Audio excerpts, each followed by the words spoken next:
not talking about the scammers, the drug dealers, the robbers, and the crooks. Well, actually...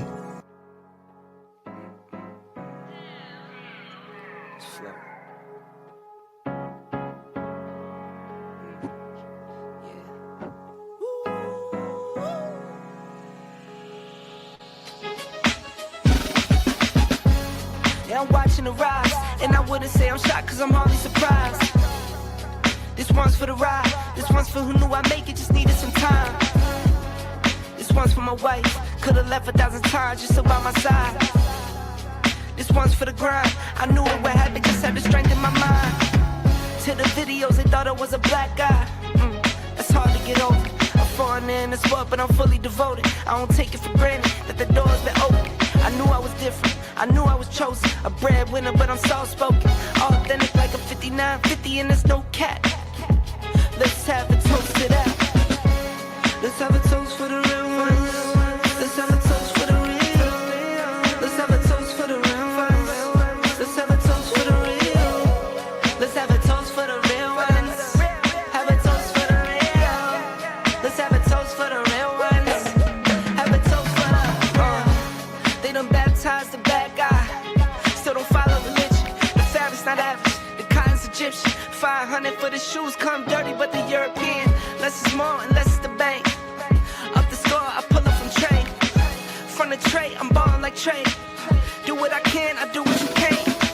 I wrote this 30,000 feet up. 10 toes, stay G'd up. I'm tryna get that type of wealth, like a house on the hills, can't see us. Say the money still me up. Stay humble, stay teed up. I don't tell you how to live, so don't hit me with no weak stuff. And if you know the deal, then you know the deal. If it's real, then you know. Yo, what's going on, y'all? This your man Marcus A. Brown, and I'm here to tell y'all that I just got done with my first consultation with the brother Andre of Love Crossing Borders. I just wanted to give him his praises. I need y'all to do two things if you haven't already. If you haven't, subscribe to his YouTube channel, Love Crossing Borders. Also, if you are going to Colombia, if you're thinking of going anywhere, traveling internationally, please consider booking a consultation with the OG Andre of Love Crossing Borders. You will not be disappointed. I'm a fan of the channel, so I booked a 2-hour session just to show support, just to show love and say what's up. He provided a wealth of information, way more than I was even expected. He has an excellent presentation. So I just wanted to let y'all know you will not be disappointed. Book the consultation, subscribe to the YouTube channel if you haven't already. Dre, man, I appreciate you. I will be out in Colombia, and I look forward to linking up with you. And y'all, get in tune with him if you haven't already. Tell him MAB sent you. Hello, Jeffrey. How are you? Ana, hey, my love. Hey, good. Your English, un poquito. Thank you. Spanish, nice. Sí, un poquito. Okay. Yes. Thank you for the visit again. Yes. To the control braces, okay, and the news. Yes. Maybe? Yes. I hopefully. You love Colombia, really? I love Colombia. Cali is beautiful. Nice. Tranquilo. Sí. Seguro. The people, the food. Everything, the music, nice. The salsa. Okay, see you in my office, okay? Hi, my name is Jeffrey, and I'm here from Tampa, Florida, visiting in Colombia, and I'm here to have my veneers and hopefully have my braces off by Ana, and I absolutely love it. She does great work, and my visit to Colombia so far is absolutely beautiful.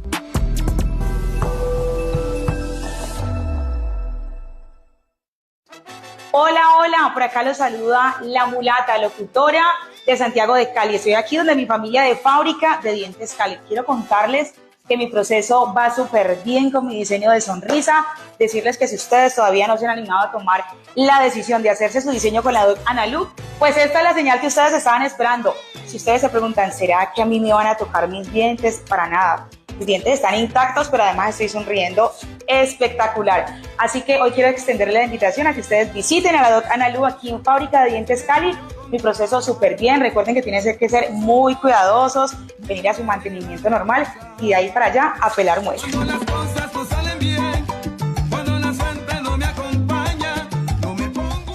You know, at some point, you and your family are going to need medical care. But let's be honest, a medical bill can be a real headache.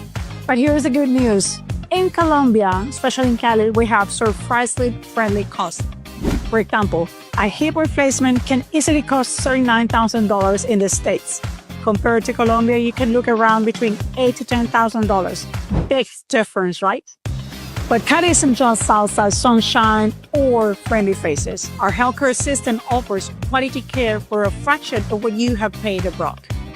Taking care of your health doesn't have to break the bank. So, if you're planning to come to Colombia, contact me and make sure you are in good hands. I mean, I'm at a point in my life and age where I got to be conscious of my health. And so I got to stay on top of things. And probably is natural because I was already here. And it just made things a whole lot easier, especially instead of dealing with the United States where you got to go get a referral from your personal doctors, then wait for that institution to get a hold of you, schedule an appointment. It could take weeks, sometimes months before they have an opening. So it just makes perfect sense to come here because it's easier. The cost is very affordable, and compared to the United States where you could pay thousands upon thousands of dollars depending on the procedure and your insurance. But my procedure, I actually have one coming up for gallstone, remove my gallbladder. So the price is affordable. I love it, actually. The thing I really love about Cali is the people, the culture. I mean, it's beautiful here. What can you not like about it? You guys got to come experience it for yourself. If you don't, take my word for it. I will say come here for health reasons. You get great care, great professional people, beautiful city, culture, great food, and nice eye candy. You can't resist. Why not? Treat yourself. You deserve it. I'll rate 10, definitely. Professional, attentive, really make sure you understand the test or what the doctor tells you, interprets what you don't understand. Come stay with you for your whole appointment, your procedures, and make sure you have great aftercare. So definitely a 10. Highly recommended. Have you ever considered how focusing on your health once a year can transform your life? You might be surprised by the benefits. Imagine detecting potential health issues before they escalate. That's peace of mind right there.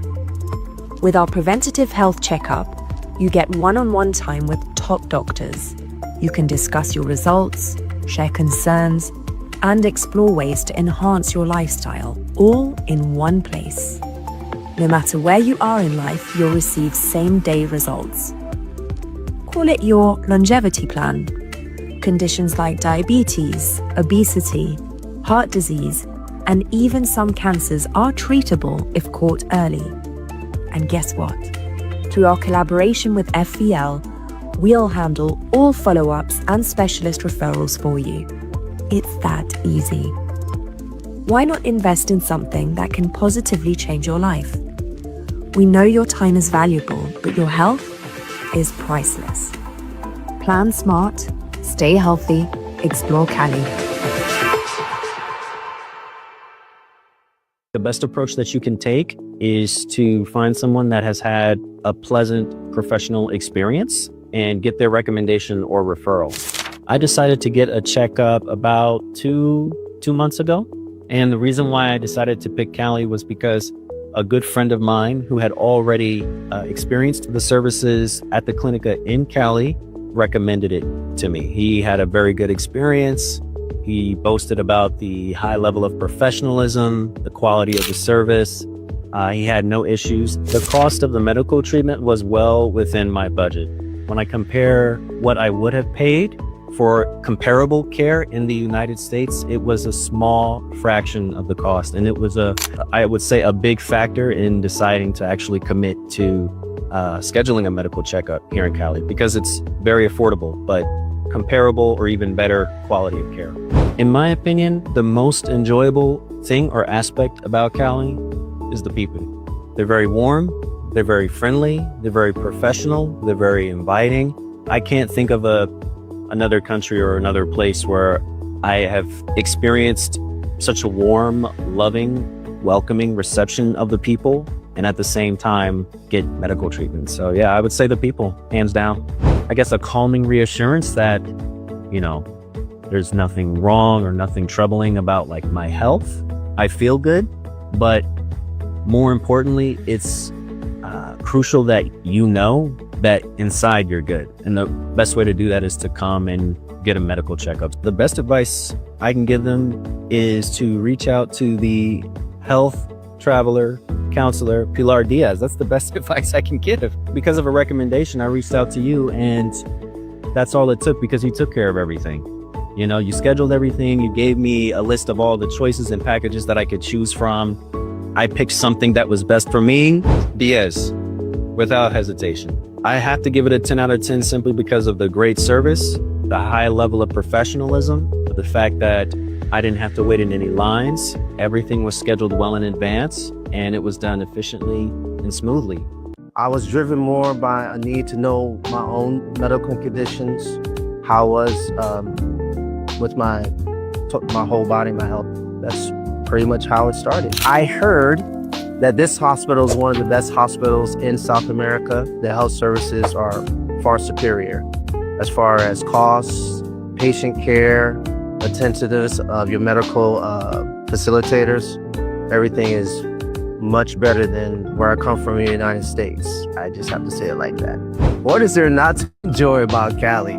La comida es muy bien. You have to try ringlet if you come to Cali. That is the go-to spot. If you want to have authentic sancocho or whatever else you may want, you have to go there. Me encanta hamburguesa colombiano, pan de bono, helado, sancocho, todo la comida aquí. If I came across somebody who was thinking about coming to Colombia for health reasons, I would tell them stop thinking about it and just come and do it. There's nothing more to think about. This is the place to come for your health needs, period. The difference is astronomical compared to the States. You pay a fraction of the cost here for a complete medical exam than what you would pay in the States. I would say in comparison, it's 1/10 the cost. 1 out of 10 is 100. And I'm glad I'm able to help raise up a community of Black men. My name is Mumia Obsidian Ali. I am one of the, I guess you could say, founding fathers of the Black Manosphere, as well as the Black Manosphere Conclave. Shannon, Rawls, Theo Waff, and myself, we all came out of Kevin Samuels' private members-only Facebook group. Theo had this crazy idea of teaching Black men what he had learned in the tech field.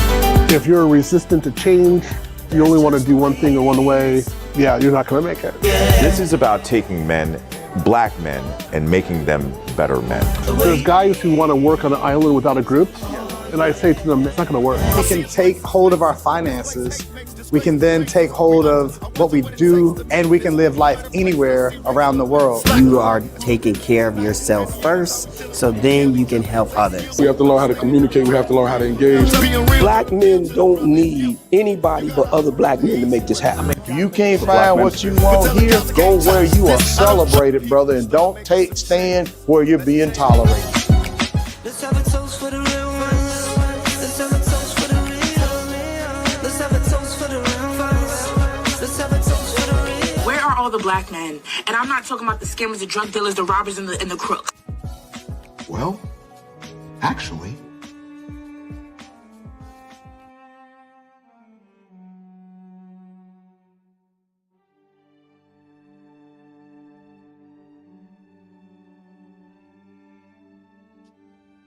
right around 2000, I'd say probably 16. Right around 2016. I was in a relationship, and some of you guys have heard me mention this. I was in a relationship with a sister she was Black and Irish, with the long jet black, beautiful, naturally curly hair. Just the beautiful dimples, golden eyes, not hazel, golden eyes. She had the bag. I was making money. She was making money. We traveled across the United States, several locations. Great travel partner, good friend. And we were in a relationship for about 2.5 years. Then I discovered travel. and relocation. True story. So right around 2016, I had to decide.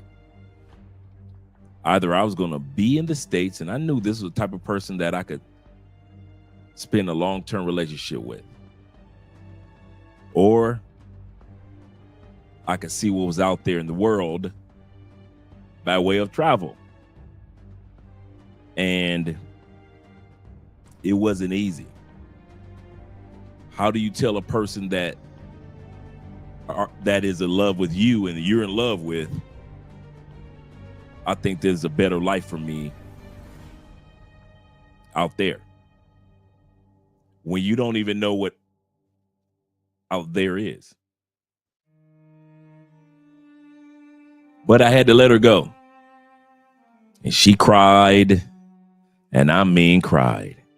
You'd have thought I took the candy from a 7-year-old. You'd have thought I told an 18-year-old she can't go to the prom. You would have thought I told a 12-year-old she had to break up with her first boyfriend. That's how she cried. Outdoors, on my chest, her tears rolling down my chest. And I felt bad. I felt horrible. I was wearing the black cowboy hat at that moment. I wasn't a hero. I was the villain. And at the end of the day, after all her tears and me being sad and feeling bad, I still knew that in 2016, after the Trump election, I made the right choice to let her go so I could go. Too many of us are still in the States, still in Canada, still in UK, still in Australia. Not because you don't have the money or the mindset, but because you have yet to let her go so you can go. So we're going to talk about that tonight. Why should you let her go so you can travel? Why should you put yourself in a position to where if she wants to come back, you don't let her back? Now, you guys have seen thus far how my life has turned out because I made that decision. But what about her life? Did her life fall apart? Or after all those tears, did she have to go to counseling? Did she have to find some help from a gay friend and her girlfriends and family members? No. After all those tears, when I started traveling, she was still doing her thing as far as business and so forth, and she met somebody. And her that somebody built a strong relationship to where they're married, happily married today. So now I'm happily married, and that person that I let go so I could start traveling, she's happily married today as well. And some of us men make the mistake of thinking that if I let her go, her life is going to be in shambles because I'm around the world and I'm traveling and I'm having a good life, not realizing God's got blessings waiting on her too. In other words, this live stream, once again, is dedicated to you men who have yet to let them go so you can go. It's dedicated to you men, in other words, who have yet to realize, don't take her back, no matter what she offers, whether she tries to cry her way back in or buy her way back in. It's time for you to let her go so you can go. Shout out to all you gentlemen here on Andre and Andre's Love Crossing Borders on a Friday night. It is Friday night. Appreciate all you guys being here. Appreciate all you gentlemen being here. Let's get that shout out music going. Shout out to all you guys that are here tonight. Glad that you made it. Shout out to Kings and Dreams. I saw you were ringing, Kings, but I was already getting started with the show, brother. I saw your phone call coming through, but I didn't have enough time. You say salute to Andre, big bro. Big ups to the chat. He said, I'm tapping in, but I'm in playoff modes. Made here in Cali. Shout out to you. We've had a great time with Kings and Dreams and Flyboy Way, T-Mac, and all the other brothers that are down here. For Tommy, Terrell, shout out to all you guys that are here in Cali, Colombia. We're all going to hang out again this evening in the Boulevard area where it's like 2,000-3,000 people enjoying salsa music, enjoying Petronio music every Friday in Cali. So we're going to be down there. So it's going to be more like 3,000-4,000 people down there just enjoying drinks, having a good time, enjoying life. Shout out to all you guys that are here. Let me get these intros out of the way because we got a great topic for tonight. It's time to let her go, gentlemen, so you can go. It's time to not take her back so you can start traveling. Shout out to all you guys. Shout out to Kenny People numero uno in the building. Shout out to you being here and Ronin Travelers, my brother over there in the Philippines. Good morning. Good morning, Mr. Travelers, Mr. Ronin. And good morning to all you guys over there in Southeast Asia, as well as Australia. Appreciate you guys. And shout out to my man Kings and Dreams for the $20 love coming right out the gate. Appreciate you, brother. Appreciate you. And shout out to David Dice in the building of the Dice family. Appreciate you. He says, family, Andre and Andrea, chat. Good evening, brethren. Do not forget, tomorrow is movie night over on Rumble. We will be watching The 5 Elements and a Kung Fu movie. And we will be watching The 5 Heartbeats. Yes, sir. We will be watching The 5 Heartbeats. Shout out to all you guys once again. Let me scroll down, make sure can't miss out on my man Don, a.k.a. Don the JP. Good evening to you as well, kind sir. Good evening to you as well. Glad that you're here. El Patron is in the building. What? We're doing it right then. We must be doing something right. And we got my man Jay Shar. What are we doing tonight? We also got my man LJV. Southern Vegan is in the building. Appreciate you, brother, for being here. Glad that you made it. The African Wolf, my favorite YouTube name of all time. He said, I may be late, but I'm here. Shout out to you, brother. Glad that you're here. My man H.R. Ferguson of the Ferguson family. Shout out to you being here. Say salute to everyone. Salute to you as well, kind sir. Salute to you as well. And the hybrid point of view. Shout out to you. Salute to you as well, my brethren. Salute to you as well. Yes, sir. He says salute to the gents in the building. Hope the oil is well. Or hope all is well. The oil is well. All is well. Just working on my app at the moment. Do your thing, brother. Get that money. And also shout out to my uncle Jeffrey Ghostface being in the building. Appreciate you being here. Who is this madman, the masked man of mayhem in the building? Is this not Theo Wolf with his sidekick Chewbacca? Shout out to Theo being in the building. He said, don't wait. Let her go. Just do it. She can't date Chewbacca, right? And she will be okay. Use your passport. And that's why I told my story. Because at the end of the day, fellas, the woman that you think is not going to be okay, Theo is absolutely correct.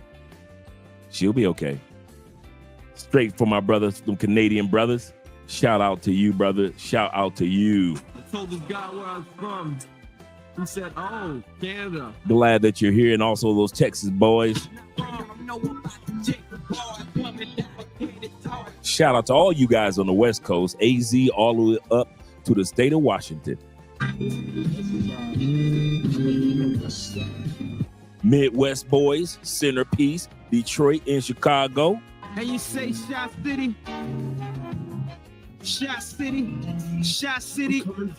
And shout out to my 813 Tampa, Florida family. We in Tampa, 813, Trigger City. Let's get it. Yes, sir. And shout out to all you dudes that are in the Dirty South. What you really know about the dirty side?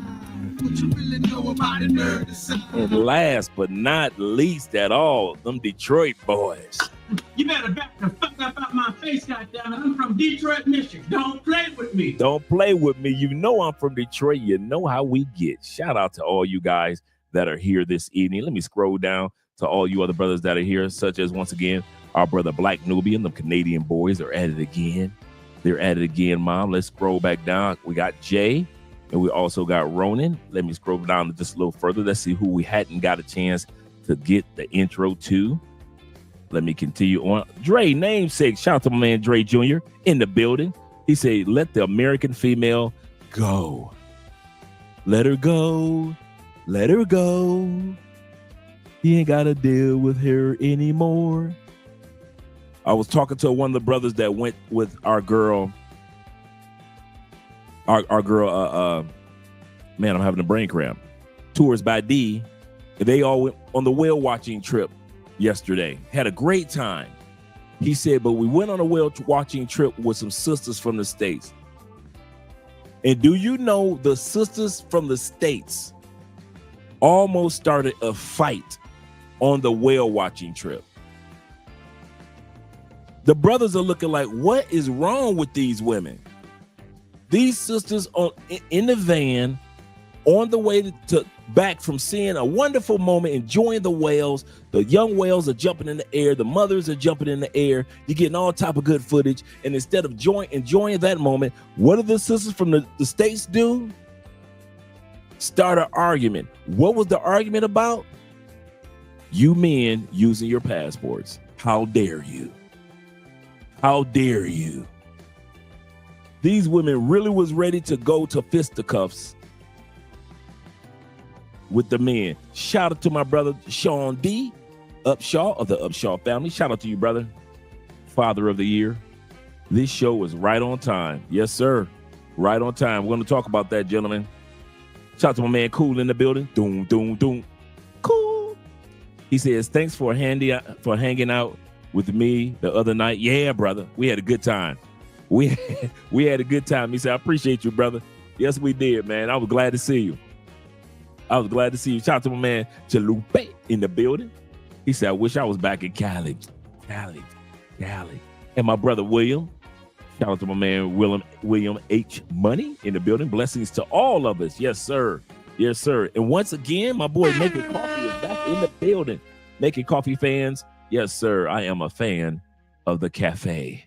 Yes, sir. And my boy Theo comes back again with another $10 love. He says, when you're in your new girl in Colombia, he said, when you are with your new girl in Colombia, not just in your new girl in Colombia, but with your new girl in Colombia, he said, you will think you were crazy. Dating Keisha is like being in a maximum security jail on lockdown. This is true. A lot of times women will go on TikTok and talk about how they want to escape relationships, not realizing that a lot of us men want to escape the federal prison of relationships of being with the women from the United States as well. It's not all rainbows and candy bars when it comes to dating the ladies either, but they try to make it seem like we're the culprits all the time, which is not true, at all. We got 47 in the building. Gentlemen, do us a favor. Click that like button. Just click the like button. We like you. We really do. Make sure you like us too. Shout out to Ben in the building. My man Ben Dixon of the Dixon family. Shout out to you. Appreciate you being here. Let me scroll down just a little further so I get my man Killmonger in the building. Yes, sir. So I can get the Killmonger. Yes, sir. Glad that you're here. And the International Quiet Storm. Thank you guys for supporting by way of Patreon tonight. Just 2 more people. Sign up for the Patreon. Support the channel. As well as if you become a $15 a month member of the Patreon, all 3 of the books are yours for free in the Patreon. All 3 of the books that we've written are in the Patreon waiting for you. All you got to do is become a $15 member. Instead of just paying the $50 for the book, you can actually get the books, all 3, for $15 a month. So shout out to you guys that are supporting the channel. We appreciate that. And I will be having copies of the books to sign during the Black Manosphere Conclave in a couple of weeks. Make sure you gentlemen are there. You get a chance to meet. I've seen it now. Ali, Shannon, Theo Wolf, whoever's going to be the main speaker. You get a chance to meet your boy. You get a chance to hang out with Richie Mack.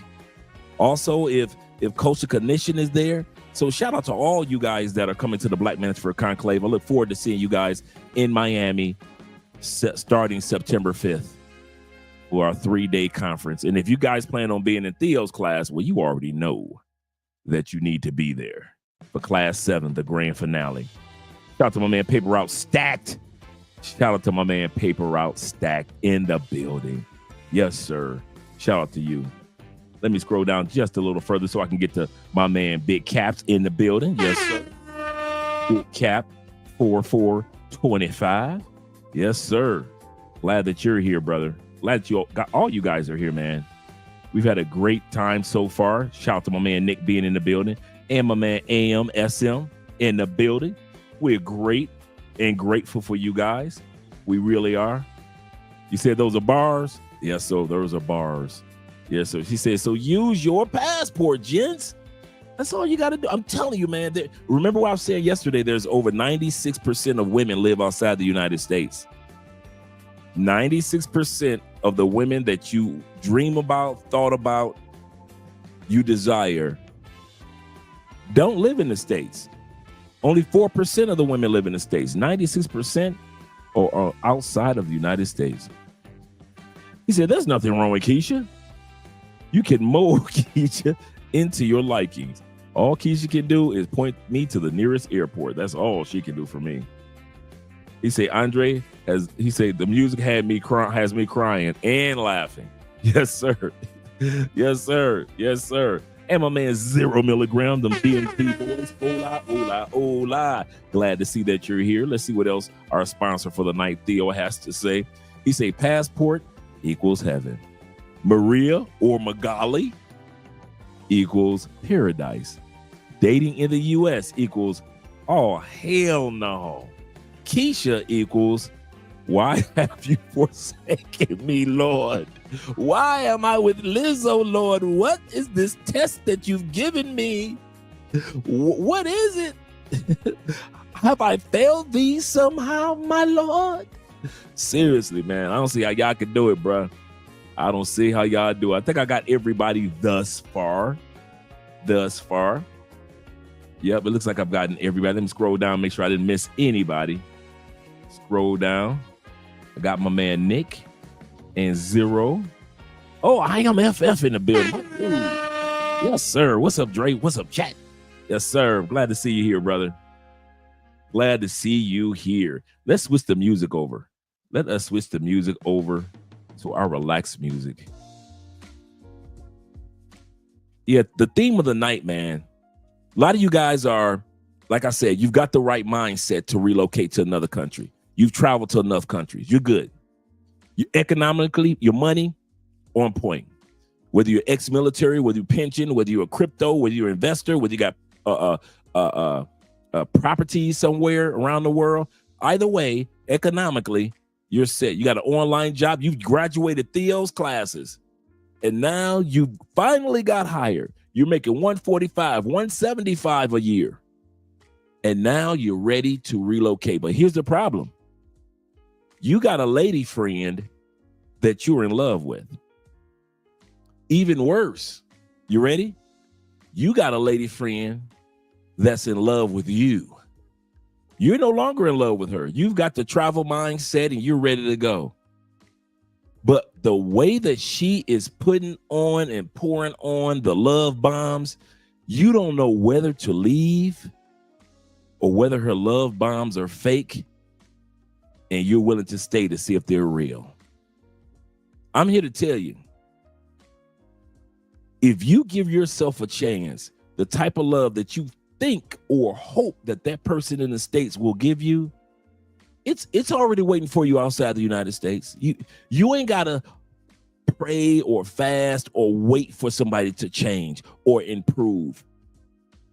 The person who you wish that you're with right now, that you wish she was like this, and you wish she was like that, and you wish she'd go to the gym, and you wish she was fit, feminine, and friendly, and you wish that she would make you a drink of any type of drink, a meal, any type of meal. You do know you don't have to wait for her to become who you need her to be. You do realize you don't have to wait for her to stop arguing and fussing about the little things. You know you don't have to wait for her to stop being Miss Independent. I'm a boss bee. You do realize that, right? Seriously.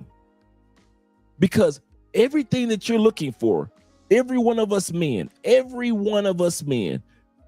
because there's 96% of the women outside of the United States,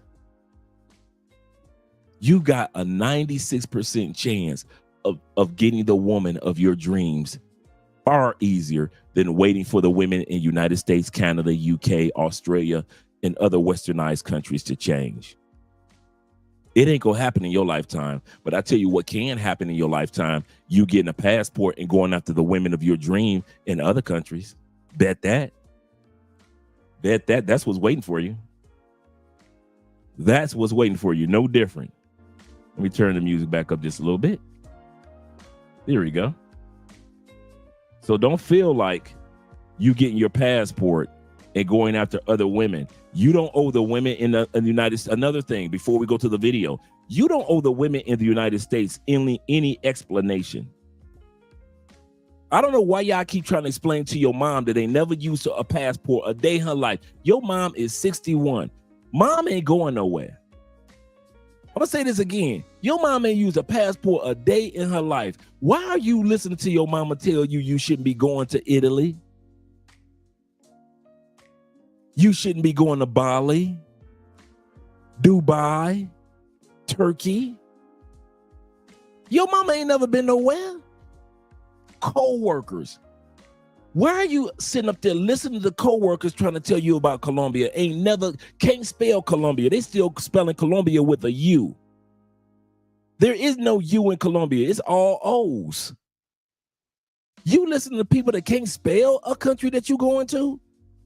Stop listening to your coworkers unless they're Colombians. And usually when I listen to my coworkers and I told them what country I was going to, you know what they did? They introduced me to other people that were from that country. You ever notice when you start going to Brazil, all your coworkers and your friends at work become Brazilian? You ever notice when you start going to Thailand, all of a sudden you meet all the coworkers that's from Thailand? You ever notice when you go to the Philippines, all your friends and coworkers all of a sudden become Philippine? Man, when I came to Colombia, man, I didn't know after about 3 trips, I didn't know no black people. All my friends were Colombian and Venezuelan. Every one of them. I'm going to the clubs, Venezuelan, Colombian clubs. I'm going to the concerts. I'm going to all the Venezuelan, Colombian restaurants. If it ain't Brazilian, it ain't me. I'm walking all off in Walmart. I'm all in the Latin section. I ain't never been in the dang Latin section. Soon as I walk in Walmart, I ain't walking in the meat section. I ain't walking in the soul food section. None of that. I'm walking in Walmart. I'm getting all, I know what that. Let me get that. Let me get some. I'm all in the Latin area. This little small area of Walmart, I'm there every time I walk in. In other words, don't let people who have never done what you're planning to do influence you. They're going to say something, but they don't know anything. I'll say this again. They'll have something to say because they care about us. But at the end of the day, they really don't know what they're talking about. Most Americans have never been to the countries that many of us frequently fly to. So let them talk because they love us. But at the end of the day, don't take their advice, man. You be doing yourself a grave disservice listening to those people. Shout out to my man, Black Chairman, in the building. Shout out to you. Glad that you're here. He said, many blessings to the fellas. Yes, sir. Yes, sir. He said, yes. He said, don't let that hey big head text you. Yes, that text from the past. Y'all know Christmas coming. You know who's gonna be texting you. Ex-girlfriends who are lonely. You know Thanksgiving coming. You know who's gonna be inviting you over to their family event. Ex-girlfriends that are lonely. All you Florida boys, Alabama boys, Southern Georgia boys, all you Southern Texas boys, you know what I'm about to say. What season is coming up in October? What season is coming up for all the boys down in the panhandles of Florida, Miami, Florida, the southern part of Alabama, southern part Galveston, Texas. What season is it? Louisiana. Come on, talk to me. October, September, what is it? Hurricane season. See, this is a conversation for us Southern boys. Y'all ready? Y'all ready? Whenever there's a hurricane alert, who calls you? Hey, big head, you know the hurricane coming. You want to stay over here doing the hurricane? Stop me when I'm lying, Southern boys. Stop me when I'm lying. Dude, Southern boys, am I lying? Do not your phone blow up during hurricane season. Let them act like a hurricane or a tropical storm is coming through your cuffing. Snowbirds are coming down. Cuffing season. Let them halfway act like the lonely moments come through. Cuffing season kicking in. They want to cuff you down just in time for Christmas. Just in time for New Year's. Just in time for 2026 Valentine's Day. He said, I never had that because I knew better, thank God. He said, Southern boy, we know, no cap. He said, yep, hurricane season. Thank you, Southern boys. Thank you. See, the Northerners, they don't know that take place. They don't know women try to cuff you down during a tropical storm or a hurricane. Man, they will blow your phone up. Blow you up. Dude, I told y'all I had one trip, one chick, she drove from St. Petersburg, Florida, all the way to on the other side of the city in Tampa, in the middle of a hurricane, because she didn't want to do the hurricane by herself. You ain't got to come see me. I'll come see you, Andre. I wasn't going to drive through that hurricane. While she was blowing my phone up, another chick was blowing my phone up in Orlando because the hurricane came through Orlando. At the same time, yeah, this ain't over. I'm like LL Cool J, and my rhyme ain't done. And my rhyme ain't done. Why these two chicks blowing up my phone? Another chick who I just met was like, what you doing this weekend?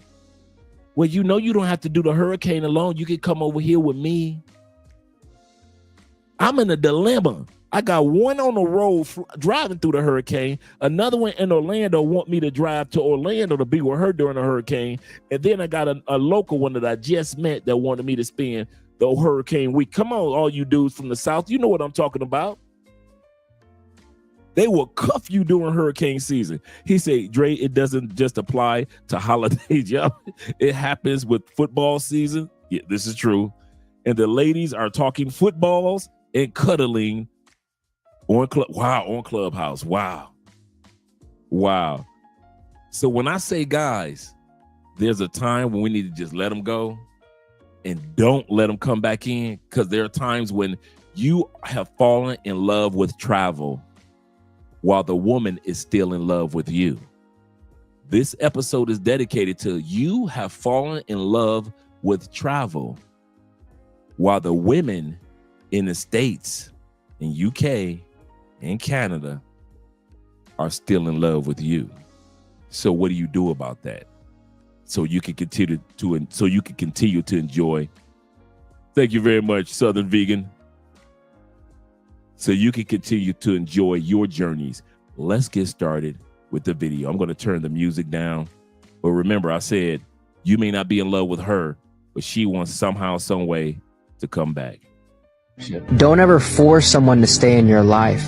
If that person is designed to be in your life, God will keep that person in your life. Some people are meant to be in your life for a reason, and some are meant to be in your life for a season. And so many people are trying to hang on to the people that are designed to be in their life for a season. They're trying to basically submit to that person and get them to stay in their life, when in reality, as hard as it is, sometimes God does not want those people in your life forever. He wants to remove those people, remove that person, so he can replace it and give you somebody better, somebody that's gonna elevate you more, right? And I think so many people just hold on to the wrong people for the longest time, and they are literally delaying what God wants for them, the friends that God wants for them, the relationships that God wants for them. So I always tell people, anytime they have somebody where they feel like they are not meant to be in their life, remove them. Before he goes any further, remember I started off my story You gotta let go. Yes, all the freaky stuff that she used to do to you, she gonna do to the next man. Let her. She was doing, guess what? A lot of that freaky stuff that she was doing with you, she learned it before you. Yes, she did. Let her go and take that experience with somebody else. You got a passport to use. Oh, she got money. She got the bag. Now she ain't got a bag. She got the bag.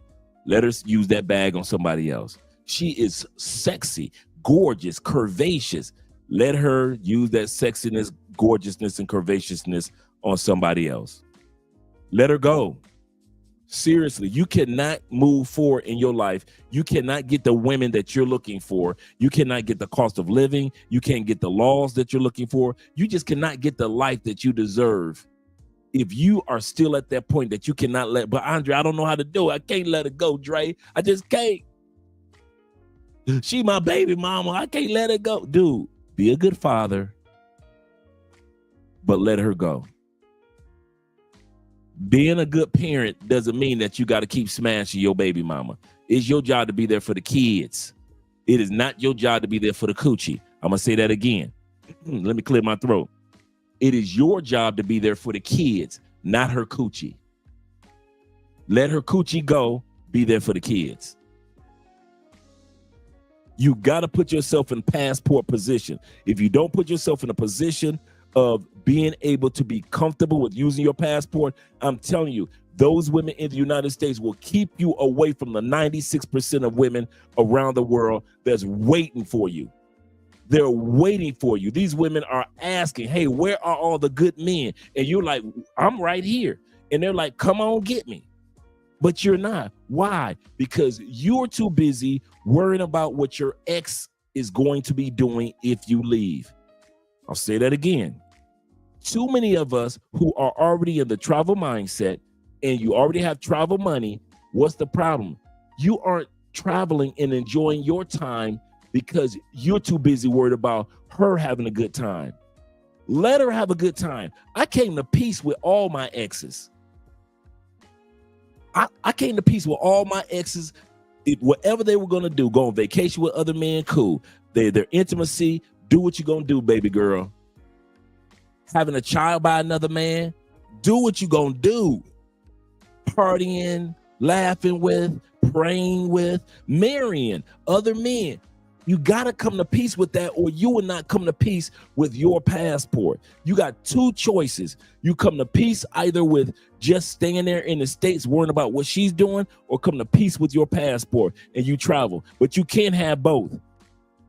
You can't spend your days worrying about what she's doing and then try to pretend like you're living a good life in another country when you know you're still stressed out on what she's doing.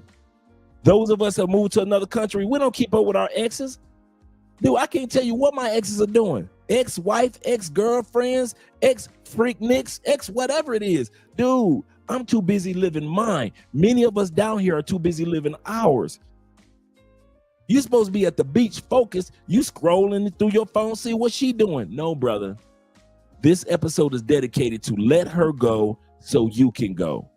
If it's time to let her go, let her go. It's going to hurt. Number two. Number one was, it's time to let her go. If it's time to let her go, let her go. Number two is, it is going to hurt. Whether it hurts you to hurt her. Remember I said old girl was crying down my chest. I mean, all her tears soaked into my shirt. You thought I was in the gym. I mean, she boo-hooed. You were supposed to be, she was hitting on my chest. Bruh, it was so sad. Sister was hitting on my chest like, boom, you were supposed to be the one. You were supposed to be the one. I'll never forget that. She just kept saying it over and over again by banging, while she banging on my chest, head down, tears crying, gorgeous woman. In tears. You were supposed to be the one. You were supposed to be the one. You were supposed to be the one. And all you can do is wear the black cowboy hat and let her shed her tears of anger, disappointment, feeling like you were not loyal to the blueprint or the plan that she had in her head for both of you. It's going to hurt. It's going to hurt you to hurt her. And it's going to hurt you to let her go.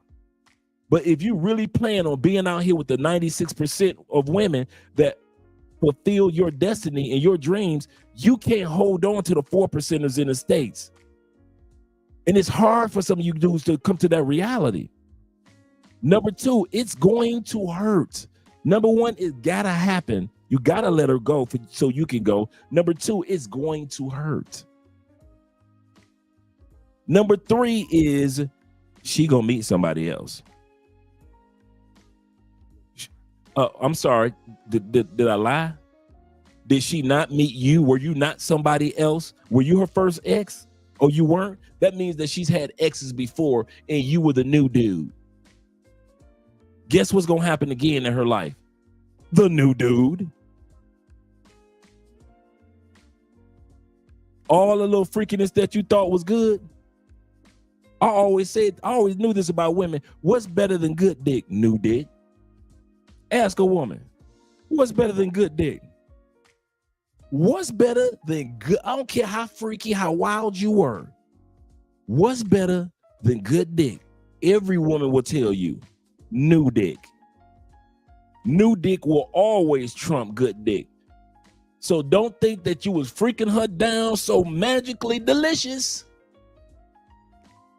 that she gonna lose her mind. She gonna be in a mental hospital. She gonna need psych ward. She gonna be on pills, medication. She gonna need a pastor, priest, imam, exorcist when you leave her. No, it ain't gonna happen. I know in your mind you got this imagination her life gonna fall apart. If you dare to ever tell her, I'm gonna use my passport, baby, it's over. You think she just gonna crumble, fall apart? Man, she gonna put on Donna Summer and say, oh no, not I will survive. She gonna put on Donna Summer and keep on living. And guess what's gonna be better than your good dick? The new dick. You can put a 1 in the comment section. How many, hey dude, put a 1 in the comment section if you have ever been the magically delicious new dick. I have been the magically delicious new dick plenty of days. Females be telling you about they'll tell you like, he didn't do this. He didn't, I never knew I liked it like that. Nobody put it in my butt before. You're the first one. I've never the lies they tell to the new dick. I've never orgasmed like that before. Oh my God, what's that, a blindfold? How'd you get a paddle in here? Spank me, daddy. New dick will always trump your dick. Don't you ever think that your dick did somebody. I know you taught her quivering and shaking, convulsion. She couldn't breathe. Bruh, the shit that the new dick gonna do, you can't compete with the new dick. Why? Because it's new. That's why they always buy a new pair of shoes. Why? Because they could be uncomfortable than a motherfucker. But because they think they new shoes is the shit. The new dress, the new purse, the new outfit, the new hairstyle. Anything that a woman can get that's new, they think it's the shit, don't they? Including dick. So stop acting like your dick is the dick of all time in her life. No, as soon as she gets some new dick, she gonna forget about your dick. That's another thing that you're gonna have to come to peace with, player. What? Somebody, she gonna be sucking another dick, busting on her. I ain't never bust on her face. She gonna be looking like, I ain't never had a man busting my eye before. I kind of like it. I kind of like it. So don't act like she done got a tattoo or the new dick on her fucking wrist. She ain't never got a tattoo of your initials on her wrist. New dick initials on the wrist. You've been trying to get her get a tattoo for the last 4 years. Don't matter. Use your passport. It's time for you to discover new anyway. I'll say this again. While she discovering and enjoying new, it's time for you to discover and enjoy new too. So if you think that your dick is the only dick that's magically delicious on the planet, shit, it's gonna hurt your feeling because a new dick might be a white boy.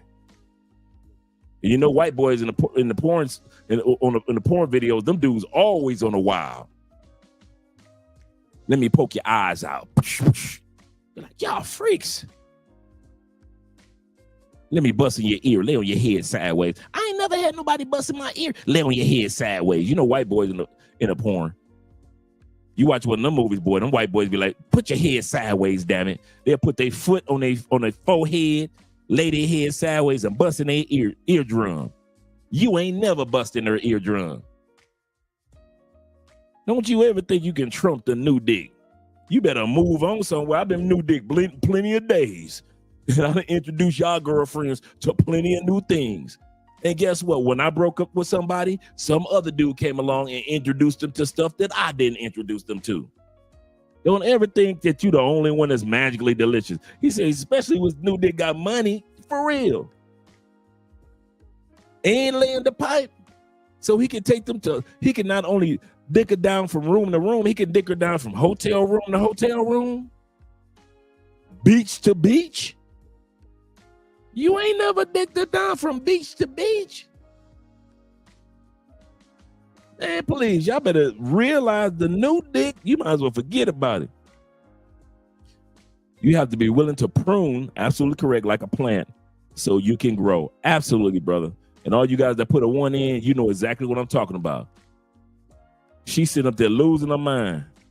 I remember I had a chick, I was the new dick, she had 9 orgasms in the first night. 9. I ain't lying, bruh. 9.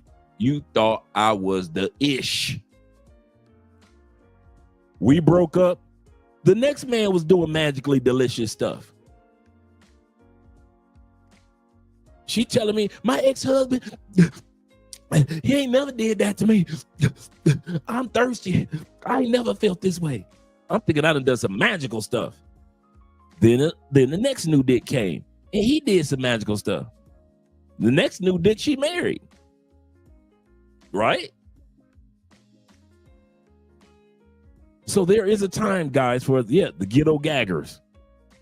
I ain't never got they'll tell you it won't go down my throat like that.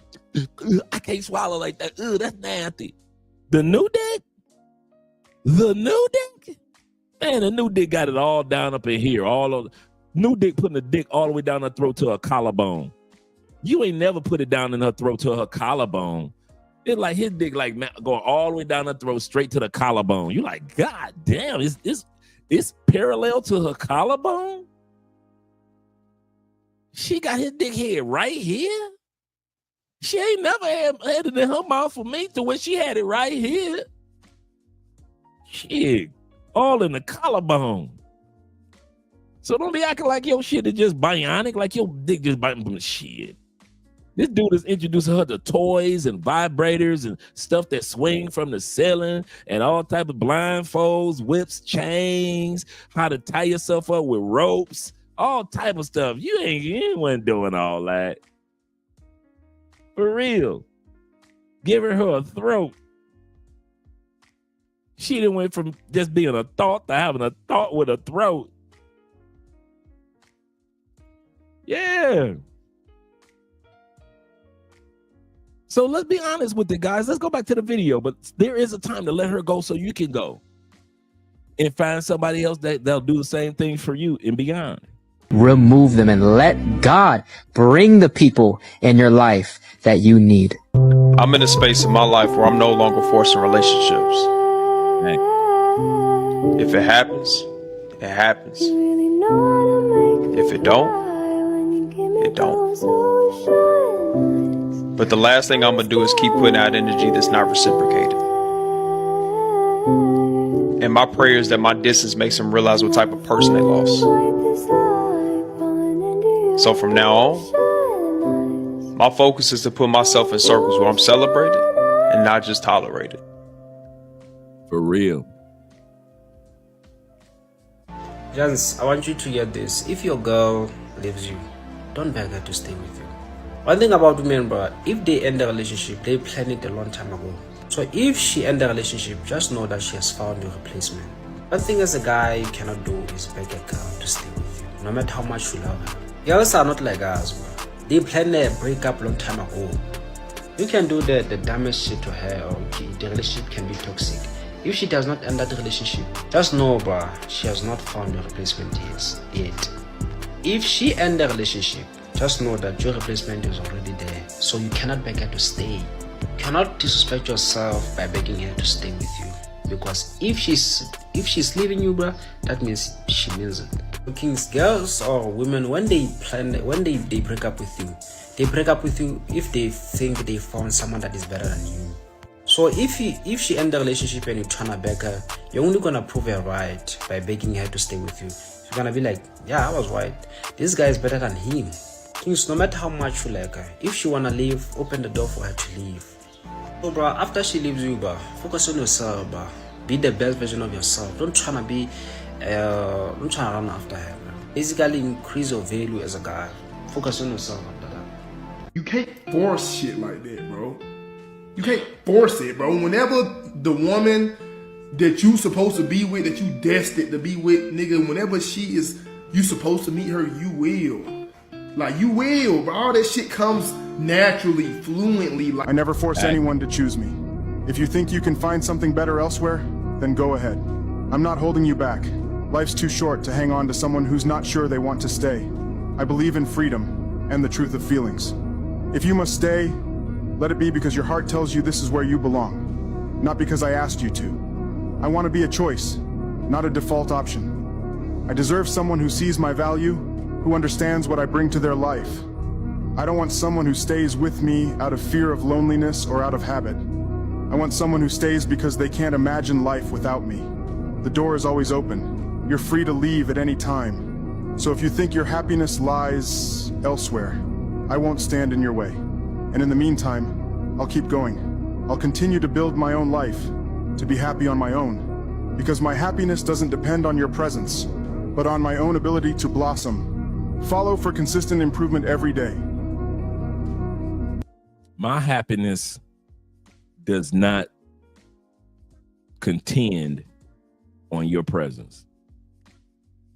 My happiness does not contend, does not depend, is not dependent on your presence.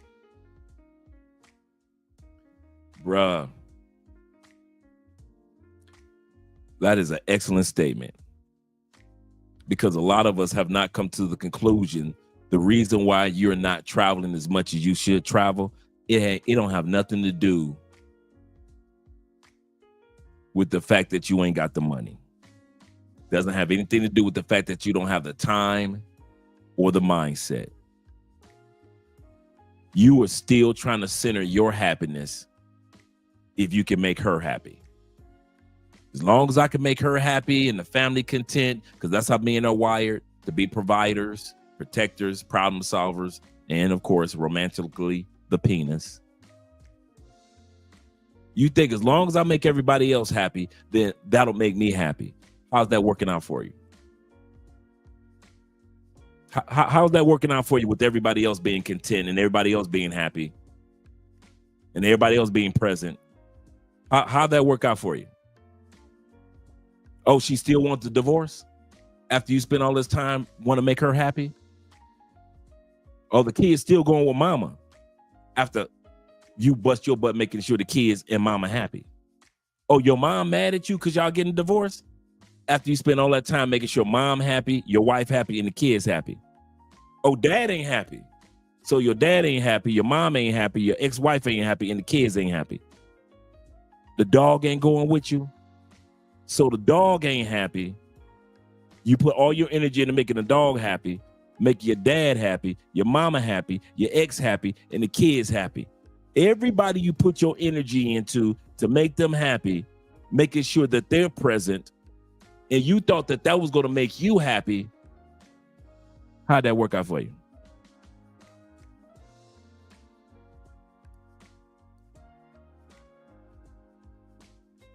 It didn't work out, huh? Felt like in your belly, cat shit was jelly, huh? Felt like in your belly, you thought cat shit was jelly. Okay. You're going to learn, black men, there's nothing wrong with you using your passport and finding and building a new life and being happy, and let other people be happy in somebody else's presence. Let her go. Let her go, dog. It's hard, Dre. I can't, but you know, we've been together for 10 years. I was with mine for 14 years. What's your point? Tell that bullshit to somebody that ain't never been in a long-term relationship and don't understand the pain of letting go. Tell that to somebody that doesn't know what it's like to be in a fork in the road, to be with somebody that you love, but in a country that you don't love. I know what it's like to love somebody, but be in a country that you don't love. Not in the sense that you want to stay in that country. I know what it feels like. And I know what it's like to grab your passport instead of grabbing her. I know what it's like, you knowing another man gonna grab her because you decide to grab your passport. I know that feeling. But bruh, think about it. I did all this at 50. Everything that you guys see about your boy Andre, the good, the bad, the ugly, the ups and downs, took place. All the things that I've learned, all the things that I've acquired, all the things that I've lost. All this happened because I had no problem with another man holding her while I held my passport and see where my passport would take me. You can't have both of them. You've got to decide on which one. Who's going to be present, her or the passport?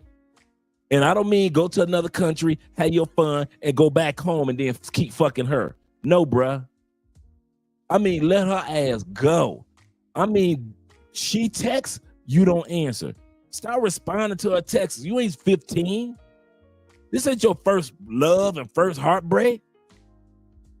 Unless it's your child's mother and she talking about the kids, what's she texting you at 1 o'clock in the morning for?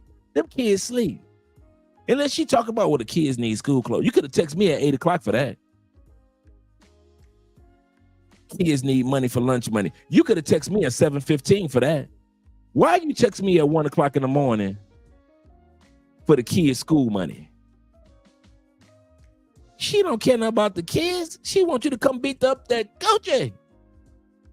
And you got to quit falling for that, man. Now, if you one of them dudes that's simple enough to keep on falling for it, I'm not talking to you tonight. I mean that. When these cameras go off, I'm not talking to you guys.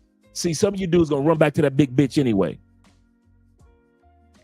I'm sorry. Did I say something wrong? 70% of all American women are considered obese or overweight. So when I say big bitch, I'm talking about 70% of women in the United States. So don't act like I'm saying something about a country that it ain't a bunch of big backs. When this camera go off, that big back gonna text you. Oh, you like to call her thick. She thick. No, she's a big back. Big back is gonna text you. You gonna text back. And then here she go. What you doing, big head? Here you go. Nothing. What you doing? Next thing, you got your ass rolling over there, rolling over with her, talking about she can't lose the baby fat. Kids 18, 17, and 14. She done had 14 years to lose that baby fat. That ain't baby fat, that's her fat now. But you going to take your ass over there rolling, and then you wonder why things ain't working out for you when you go travel to other countries. You wonder why the only type of women that come your way are scammers, are party girls, are pay for play. Because you never take yourself serious with your passport. You cannot hold both. You got to let her not be present for you to have your passport present, or you ain't gonna have the true experience of a passport, and you go because you're too busy trying to hold on to that big back bitch. And y'all be this the funny part. Then y'all want to look at the rest of us who have gorgeous women in all these other countries, like, damn, how Ronan get her? Damn, how Richie Mack get her? Damn, how Dre get her? Cause I let the one from the States go, be present with somebody else, and I let my passport, and Ronan let his passport, and Richie Mack let his passport be present. We don't give a fuck about who fucking our exes. We give no fucks. I'm sorry, no fucks about who fucking, sucking, asshole between the toes. We don't care.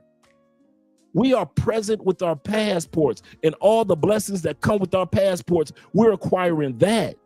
Y'all look at what Richie Mack is doing. Chocolate Man in Thailand is doing. My man, there's more to life. He's been married to his wife like forever in the Philippines. Shout out to that brother on YouTube. If you ever watch More to Life. El Guapo. All these brothers that let their exes go and found them a woman in another country. My man Steven, solo traveler ORD, him and his wife have been married forever. Came and got him a Colombiana. Let them bitches in the state go. You can't hold on to both. Y'all still want to fuck your stateside ex, but at the same time, you still wonder why you can't find a quality woman in all these countries, because you half-ass in life. And life gonna give you half-ass responses and results. I mean it. Stop looking at us like we special. I mean, we hate that. Richie Max hates that. We hate it. I hate it. El Guapo, we hate that. We hate that y'all look at us like we somebody special when we are just like you. The only difference is we let them stateside bitches go. All the complaints they got, go. Good pussy, go. The bad pussy, go. The ones that can, the head hunters that could suck the goddamn sleeve off your dick, let them go. The ones that didn't know how to suck a dick, let them go. The ones that let her come in their ass, let them go. The ones that wouldn't let you touch their ass, let them go. The ones that like to jack you off, the ones that didn't know how to jack, whatever it was, we let them bitches go. The smart ones, the rich ones, the tall ones, the short ones, the sexy ones, the fat ones, we let them all go. All they ass is friend zone. Every female in the States get a church hug. Hey sister, how you doing? They get the church hug. That's what they get. The other 96% of the women in the world, they get the dick. They get my attention. They get your finances. They get your hopes and dreams and legacy. Them chicks in the States, y'all, okay, think I'm lying. Think I'm lying. I'm not black, I'm Oche. Okay. Keep on trying to resurrect. This is the funny part. I keep trying to tell y'all dudes, y'all remind me of fucking Geppetto in the story Pinocchio. You trying to make something that's made of wood real, when all you got to do is just use your passport and get the real. You think one day she gonna turn into a real, she's a wooden wife right now. She's a wooden girlfriend right now. One day she's gonna be a real girlfriend. Geppettos, a bunch of motherfucking Geppettos waiting for the Pinocchiettas to become real women. When all you gotta do is take your ass to any of these damn countries and it's feminine women, fit women, friendly women that will cook for you, come from good solid families and shit. And you wonder why you go to other countries and you can only find reckless women in every country you go to. Why? Because you keep on trying to hold on to a reckless bitch over here. What you think the universe gonna give you? If you keep focused on a reckless woman over here, what you think the universe gonna give you over here? You sow it, you grow it. The one thing that you guys don't realize that me, Ronan, Steven from Travel ORD, my man Marcus from Love, Purpose, and Passports and DR, him and his wife, the one thing that you guys don't never give us credit for, the one thing you do not ever give us credit for, you give us credit for having a good woman. You give us credit, you give Richie Mack credit for having an attractive woman. But y'all don't never give us credit for this one thing. We let them women in the States go. Y'all never give us credit for that. Y'all don't never say, what was the first thing y'all did, Richie Mack? We let them bitches go in the States. What'd you do, El Guapo, to get your woman? Let them bitches go in the States. Andre, how'd you get Andre? I let them bitches go in the States. Y'all don't never give us credit for that. Y'all give us credit for how good our women are, cooperative, we work together. Guapo and other brothers have had kids. Y'all give us credit for all that, how supportive our women are, but y'all don't give us credit for the first thing that we did to get our women and meet quality women. We let the women in Canada, United States, and UK be who they are. They don't have to change for us. Baby, be who you are. You a boss bitch, be a boss bitch. If you are Miss Independent, be Miss Independent. If you are LGBTQ, be who you are. If you trans, baby, be who you are. You want to transfer into being a man? Be that. We have decided to let women in the States, aunties, mamas, cousins, grandmamas, co-workers, be who they are. We ain't going on panels trying to convince no damn women in the United States, you must change. Be like Dr. Umar said, bring the black community together. We don't give a fuck about that. Why? We let them go. Be who you, baby. If you an eagle, you a dove, you a hawk, you a owl, you a motherfucking hummingbird. Be whoever y'all want to be, ladies. You will never see me complain about who you are. You know why? Because I'm focused on 96% of the women. And them damn 4% women ain't gonna drive me crazy like they driving y'all crazy. Y'all need to give us credit where credit is due. We know how to let bitches go. Y'all don't. If you want the truth, we know how to let a bitch goodbye. Bye, Felicia. We have no problem with it. Oh, we know cussing us out as we walk away. We walking down the road like we motherfucking David Banner in the Incredible Hulk television show. Boom, boom, boom, boom. Boom, boom, boom, boom, boom. Boom, boom. Boom, boom, boom, boom, boom. Boom, boom. We like David Banner walking down the road every episode. All you guys that grew up in the 70s or 80s, you know what I'm talking about. At the end of every episode of the Incredible Hulk, he'd tow some shit up. He turned back into David Banner and he got that goddamn military jacket on and shit. And he got his collar pulled up and shit. And he walking down the road with his finger out. Dun, dun, dun. Then the sad music come on. We don't give a fuck, and David Banner and the Hulk don't give a damn about what they tow up or what happened behind them. They going up to the next episode in the next town.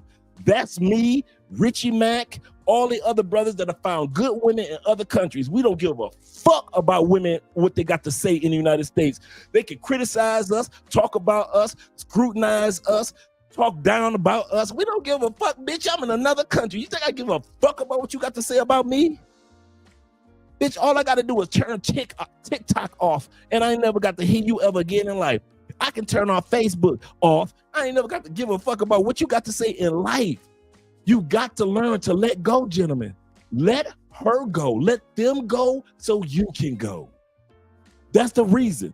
You don't just let them go just to let go. You let them go, get some new dick, get a new man, get a new plan, get a girlfriend, become a boss, get another degree, whatever they want to do. You let them do that so you can go. That's your purpose. That's the method of your madness. You let her go. Why, Dre? So you can go.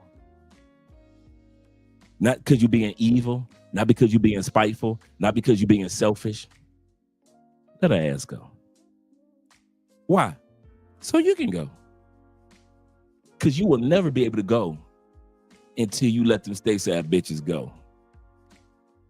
Stop trying to pretend like you're going to be serious with them. No, you ain't. Some of y'all got a stay sad girlfriend right now. You've been with 5 years.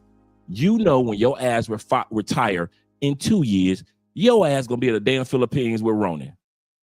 But you sit up there looking this woman right in her face, lying to her. Baby, I love you. We've been together for 5 years. You're the most wonderful person in my life. You lying your ass off. You know you looking at your watch. I retire in 2 motherfucking years.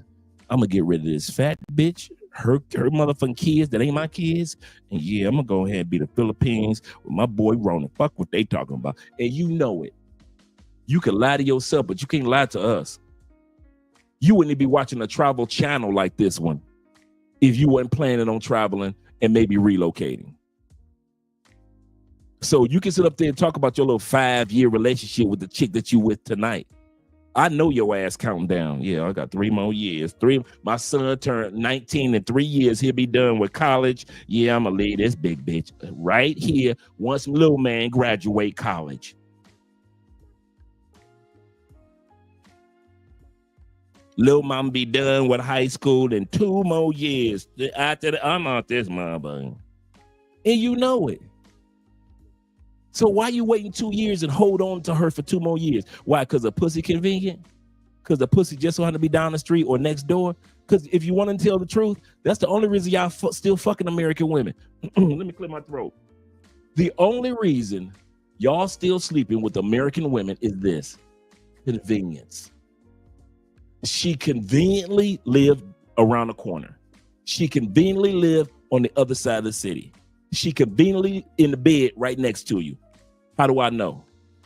Ain't none of you mother, put a 1 in the comment section. I know you won't. Wouldn't none of y'all get on a motherfucking plane and fly from another country to fall in love with American women like we do women in other countries? Ain't nobody coming from Saudi Arabia. Nobody's coming from Nigeria. Nobody's coming from Taiwan, Thailand. Nobody's coming from Japan. Nobody's coming from goddamn Mexico next door for American women. And neither would you American men. So stop trying to act like American women all that, because ain't nobody getting on no motherfucking planes, including you. If you lived in Switzerland, I'd be damned to see if y'all get on a plane in masses like y'all do in Cartagena, like y'all do in Thailand. Y'all be getting on planes in masses to get to their women. Ain't nobody getting on a plane in masses to get to the motherfucking American women. You know it, I know it. The only reason you still fuck American women is because of convenience, not because of who she is. We fly to 8,000 miles for women because of who they are. 3,000 miles, 700 miles because of who they are. Ain't nobody flying for our women. You know why? Because of who they are. That's why ain't nobody flying to get our women, because of who they are. Ain't nobody flying for the big back bitches because of who they are. The selfishness because of who they are. Miss Independent because of who they are. Ain't nobody flying for that shit, and you wouldn't do it either. So stop being a hypocrite. You'll be flying if she wasn't 45-minute drive, 25-minute drive, 16-minute drive. Ain't no way in hell you be hollering at American woman. Talking about, hey, where you live? Man, you know, I'm originally from Italy. A dog. I heard them St. Louis women, dog, in the States, man. I gotta get to them, dog. Hey, dog, I'm originally from Portugal, but hey, dog, I heard them motherfucking women from Detroit, man. I gotta get to Detroit, Chicago women. Ain't nobody doing that shit. And you wouldn't either. That's how hypocritical we are when it comes to talk about American women. Man, I got me a good American woman. Do you? Yes. Do you? Yes. Would you fly 8,000 if you were living in China? Would you fly 8,000 miles for the type of women that's like your woman? Yeah, motherfucker, you lying. Now I can say the opposite. You American dude. Would you fly to China to be with a submissive woman like in China, Japan, Thailand, Taiwan, Philippines, Indonesia, Malaysia, Cambodia, South Korea? Would you fly for them women? Hell yeah, I'll fly 8,000 miles, 27 hours for their ass. Hell yeah. Ain't nobody doing that for our women. Ain't nobody flying no goddamn 27 hours to be with no American chicks. I don't care if you're from New York. I don't care if your bitches from Miami. I don't care if your bitches from them thick ass Texas chicks. Ain't nobody flying from goddamn California chicks. Ain't nobody flying from Utah chicks, Oklahoma chicks. Ain't nobody flying from no goddamn New Jersey chicks. Ain't nobody flying for no motherfucking Georgia, Atlanta chicks. Ain't nobody flying for them motherfuckers DC chicks. Who the hell in masses? What state? Name the state that we got a mass of motherfuckers that flew to our country to scoop up our women. Where? Utah? Motherfucking white boys ain't doing that shit. White boys from Europe ain't flying for white women in the United States. When the last time y'all saw a mass of motherfucking white boys fly from Europe saying we got to have the motherfucking women in Wyoming? Man, I heard them Dakota bitches are they fine as hell. Ain't nobody doing that shit for our country. And neither would you. So when I say let them go so you can go, let them go. Because don't nobody want them bitches except you. And the only reason you want them is because they conveniently, geographically located where you can go, fuck them, and move the fuck on. If you had to fly and go get their ass, your ass wouldn't waste a motherfucking, you would, if the ticket was $500 to fly from France to the United States and you can get you some U.S. pussy, you wouldn't spend $500 trying to get some U.S. pussy. So don't try to act like your motherfucking U.S. woman is all that. when you know that if you had to fly from the other side of the world to get her ass, you wouldn't have married that motherfucker, would you? If you had to fly from, you dudes will fly, let's say, 300 miles to get to DR. Your ass wouldn't even fly 300 miles to get some pussy in motherfucking New York. If somebody say, here's a free ticket, fly to the States for the pussy, you'd be like, I fly to the States to make some money. Yes, I will fly to the States for the money, but I ain't about to fly to the States for a bitch. Ain't nobody flying for our bitches. Nobody. Ain't nobody flying for your mama, your cousin, my mamas, my cousins, your aunties, my aunties, your co-workers, my co-workers. The females in my church, they ain't flying for the women in your church, your mosque, your synagogue either. Ain't nobody flying in masses in no airport full of black men flying in for American women. No motherfucking way. Nowhere. America can sit back and have free motherfucking visas, and people will fly to America to make money, and somebody be like, why ain't they flying for American bitches? Ain't nobody flying. If it was visa free, motherfuckers still wouldn't get on the plane in masses. For our women, for our money, yeah. For our women, get the fuck out of here. Get the fuck out of here. Y'all know I'm telling the truth. Y'all sitting back thinking like, damn, that is true. I ain't never seen like 500 Asian dudes fly to the United States and be like, I'm gonna fuck all these motherfuckers in San Francisco. Ain't nobody did that shit. You ain't seen no motherfucker slew of Jamaican dudes just all of a sudden pop up and say, I'm gonna fuck all these goddamn bitches in motherfucking Little Cuba in motherfucking Miami. No. People come to the United States for the money, for the opportunities, the jobs. For our women, shit. You go ahead and go to sleep and tell yourself that lie while you laying next to that big back bitch tonight. While you laying next to her tonight and you cuddled up, when you cuddle, you got a goddamn circumference around her.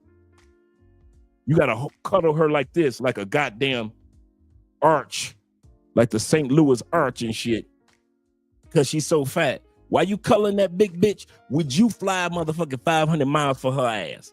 No, that's what I thought. Y'all so fucking hypocritical. Y'all funny, man. Trying to act like American women, everybody want their asses. And then we flying 8,000 miles for another motherfucker women.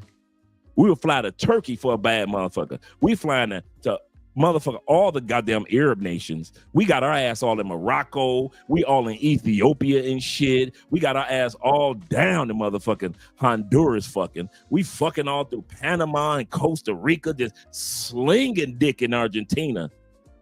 We like Argentina like 25,000 miles away, it feel like. At the tip of the planet. Man, I heard them Argentina bitches bad. How many times you done heard a brother say, man, I just got back from Argentina. I was down there fucking. I don't know what y'all was talking about racism. I was fucking in Bolivia. Paraguay. I got me some Paraguayan pussy. Y'all be like in Peru. Man, I done fuck so much Peru pussy. I'm just tired of Peru. You know why? Because we willing to get on the plane just for their ladies. But ain't nobody getting on a plane for our shit. Our broken, beat up product. Shh, the hell out of here. Hell yeah. You land in the bed. When this show go off tonight, you be laying in the bed with a big back bitch that she ask you, baby, what, baby? Scratch my back. Anytime you got to scratch your woman back with 3 hands, anytime you need 3 hands to scratch your woman's back, anytime her back's so ashy, you can play tic-tac-toe on one side, backgammon on the other side. You can play chess and connect 4 on the bottom of her back. That bitch back looked like a goddamn blackboard when you was in school. The hell up out of here. Y'all be walking through the mall holding their hands. You nasty motherfuckers. Yeah, you know what? Keep your ass in the States. That's what you do. No, you hold on to them. You stay in the States. The rest of us that act like we got some sense in our head with our passports, you keep your ass in the States with the big back bitches. Don't you go nowhere. Stay there. Stay. This live stream go off. You wrap your arm around her motherfucking waist and I love you, girl. And if her voice is deeper than yours, don't you say shit. Keep on loving her. Don't change. Keep on fucking with stateside women. Yeah, Keep on doing it. You keep your ass right on that plantation. Mr. Gilmore got good land, good soil on his plantation. You keep your ass right there on Mr. Gilmore plantation. Don't use your passport. Take your damn passport, put it up, because you ain't ready for no good women. What you need to do is what most men in the States do.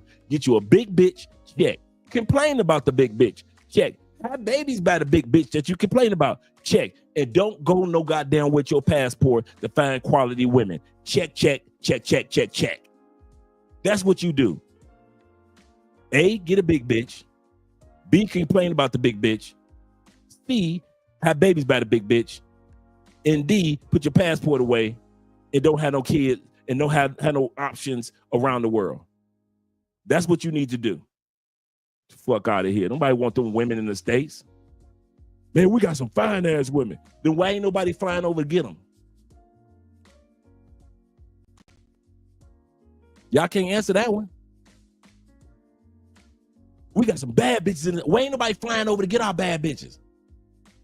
If our bitches so bad and they got money. We got bad bitches in the States and they got money. And there's a lot of countries that could come to the United States without a visa. So don't come with that visa bullshit. There's a lot of countries that got passports that don't need a visa, could just bring their ass in the United States, visit, hang out. How come they ain't never come over and just run through our bitches? Never. Never. Not in New York. Ain't like 50 motherfuckers just showed up to New York and just was fucking their way through New York like we do DR. Nobody. So ain't no like 70 motherfucking white boys and just ran through motherfucking Kentucky, just fucking bitches like we do in Thailand, huh? So nobody want our bitches? Nobody. Motherfuckers would rather go to Canada and get some pussy. They go to UK and get some pussy before they go to the United States. They be like, UK, she got an attitude, but at least she got an accent. Shit, United States, they be looking like, God damn. And these bitches got STDs. He said they have STDs, stink attitude, pH balance be off, instant turnoffs. He said, damn, that sounds so true, fam. Yeah, ain't nobody coming over for our women, trying to act like our women all that. Y'all better wake the fuck up. That little 4% of women in the United States cannot compete with the 96% outside the United States. I don't know why y'all try to pretend like our women is the shit when they ain't the shit. And anybody that's used a passport, you know I'm telling the truth. I'm just one of the first ones to say it to you. We know ain't nobody get on a plane trying to get the fuck out of here. Nobody want our raggedy ass women. Including the raggedy ones in your family and the raggedy ones in my family too. Nobody want our women. That's why we got a whole motherfucking herd of women in our family. Some of y'all just like me, a bunch of damn women and ain't nobody married. Like 3 motherfucking husbands in the whole goddamn clan. You got 86 family members. 60 of them are female. 3 husbands in the whole goddamn clan. Your family is just like mine. So don't act like I'm saying some shit that's like, oh my God, I can't believe my brother is saying that. Bullshit. Y'all on the wrong YouTube channel. Y'all need to go over to the YouTube channel where they talk about black love and togetherness and oneness with everybody. White love and white people loving each other and Asian love and Asian love. Y'all need to go back to them channels. This love crossing borders. This is love crossing borders. I ain't gonna sit up here and pretend to sell y'all like, man, go in the States, man. Go some women. Nobody want our shit. That's why it's so easy for American men to not worry about somebody coming to get their women. Why? Don't nobody want our women but us. You ever notice that shit? Canadian dudes ain't coming over to get our bitches. Canadians can walk their ass right over, grab about 10 of our bitches and go back. They look like, no. Them bitches look like okra. They look like that slimy okra. No, that's all right. I heard about American women. Canadian dudes, as much as they complain about they women, they don't want to come over to even get ours. They just got to walk across the damn street. You don't see no Mexican dudes coming up. Them motherfuckers just literally got to walk from one country to the other country, grab a bunch of our bitches, and them dudes do not be, no. Mexican dudes will go to the United States and then look for a Mexican woman. They might deal with a white girl, but everybody? Shit, even Mexican dudes, Jamaican dudes, Haitian dudes, all of them know we ain't about to sit up here and waste our motherfucking time. Yeah, marry your own women.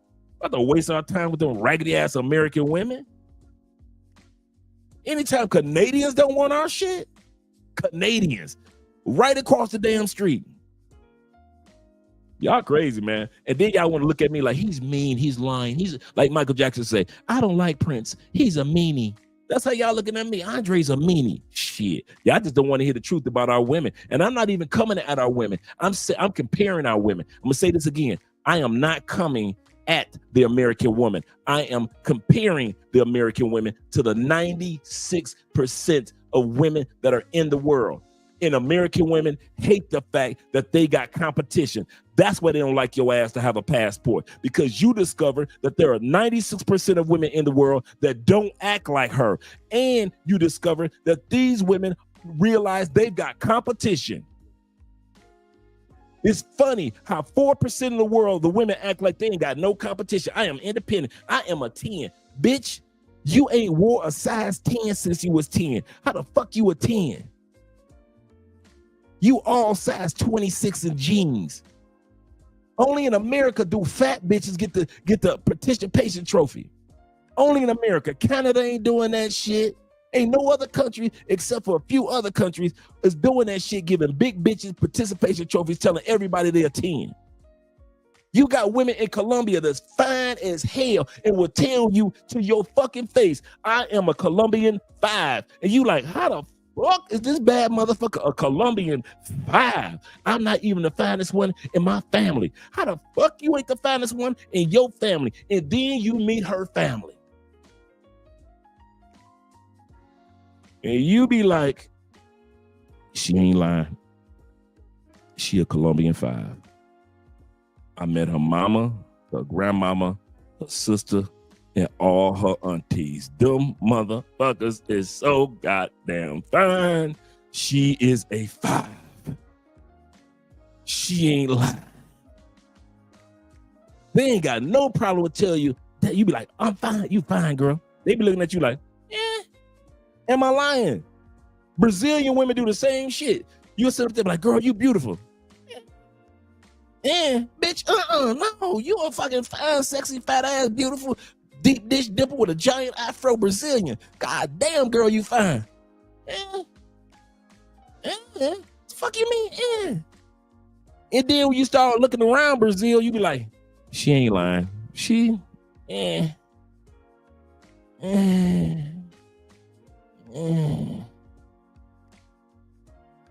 she ain't lying. That's why y'all motherfuckers be coming down here to these countries, be cheating on the fine ones. Why? Because when you come down here, you thought she was a motherfucking 10 in her country, didn't you? And you came down here a couple more times, you realize she fine. Like if she was in the States, she'd be like a 12, but yeah, she a Thailand 6 at best. Okay, put a 1 in the comments. So you think I'm lying? Put in a 1 in the comment section if you ever cheated on a badass bitch in another country. You ever, when you first got off the plane, you thought she was a baddie. And you got rid of her ass or cheated on her ass or replaced her ass right after you was in the country for a little while longer and you discovered this bad motherfucker was not the baddest in the country. Put a 1 in the comment section, because I know I done had a couple of them I done got rid of, threw them away like trash, to where some of you dudes in the United States would be like, God damn, she fine. She look like she be like in the Super Bowl and shit. When her husband won the Super Bowl, some of you dudes that ain't never traveled, you ain't never traveled, and you ain't never seen a bad motherfucker that you be seeing on TV, those Sofia Vergara looking motherfuckers. Dog, it's so many in South America that you be looking at Sofia Vergara like, why'd you cheat on me? Cause you a Colombian. But in the States, you make a motherfucking superstars and television stars and supermodels and all that shit. And when you come to another country, you be in Thailand, you see them goddamn Philippines on TV, you be like, damn, they fine, they sexy. But when you get there, you be looking at your girl like,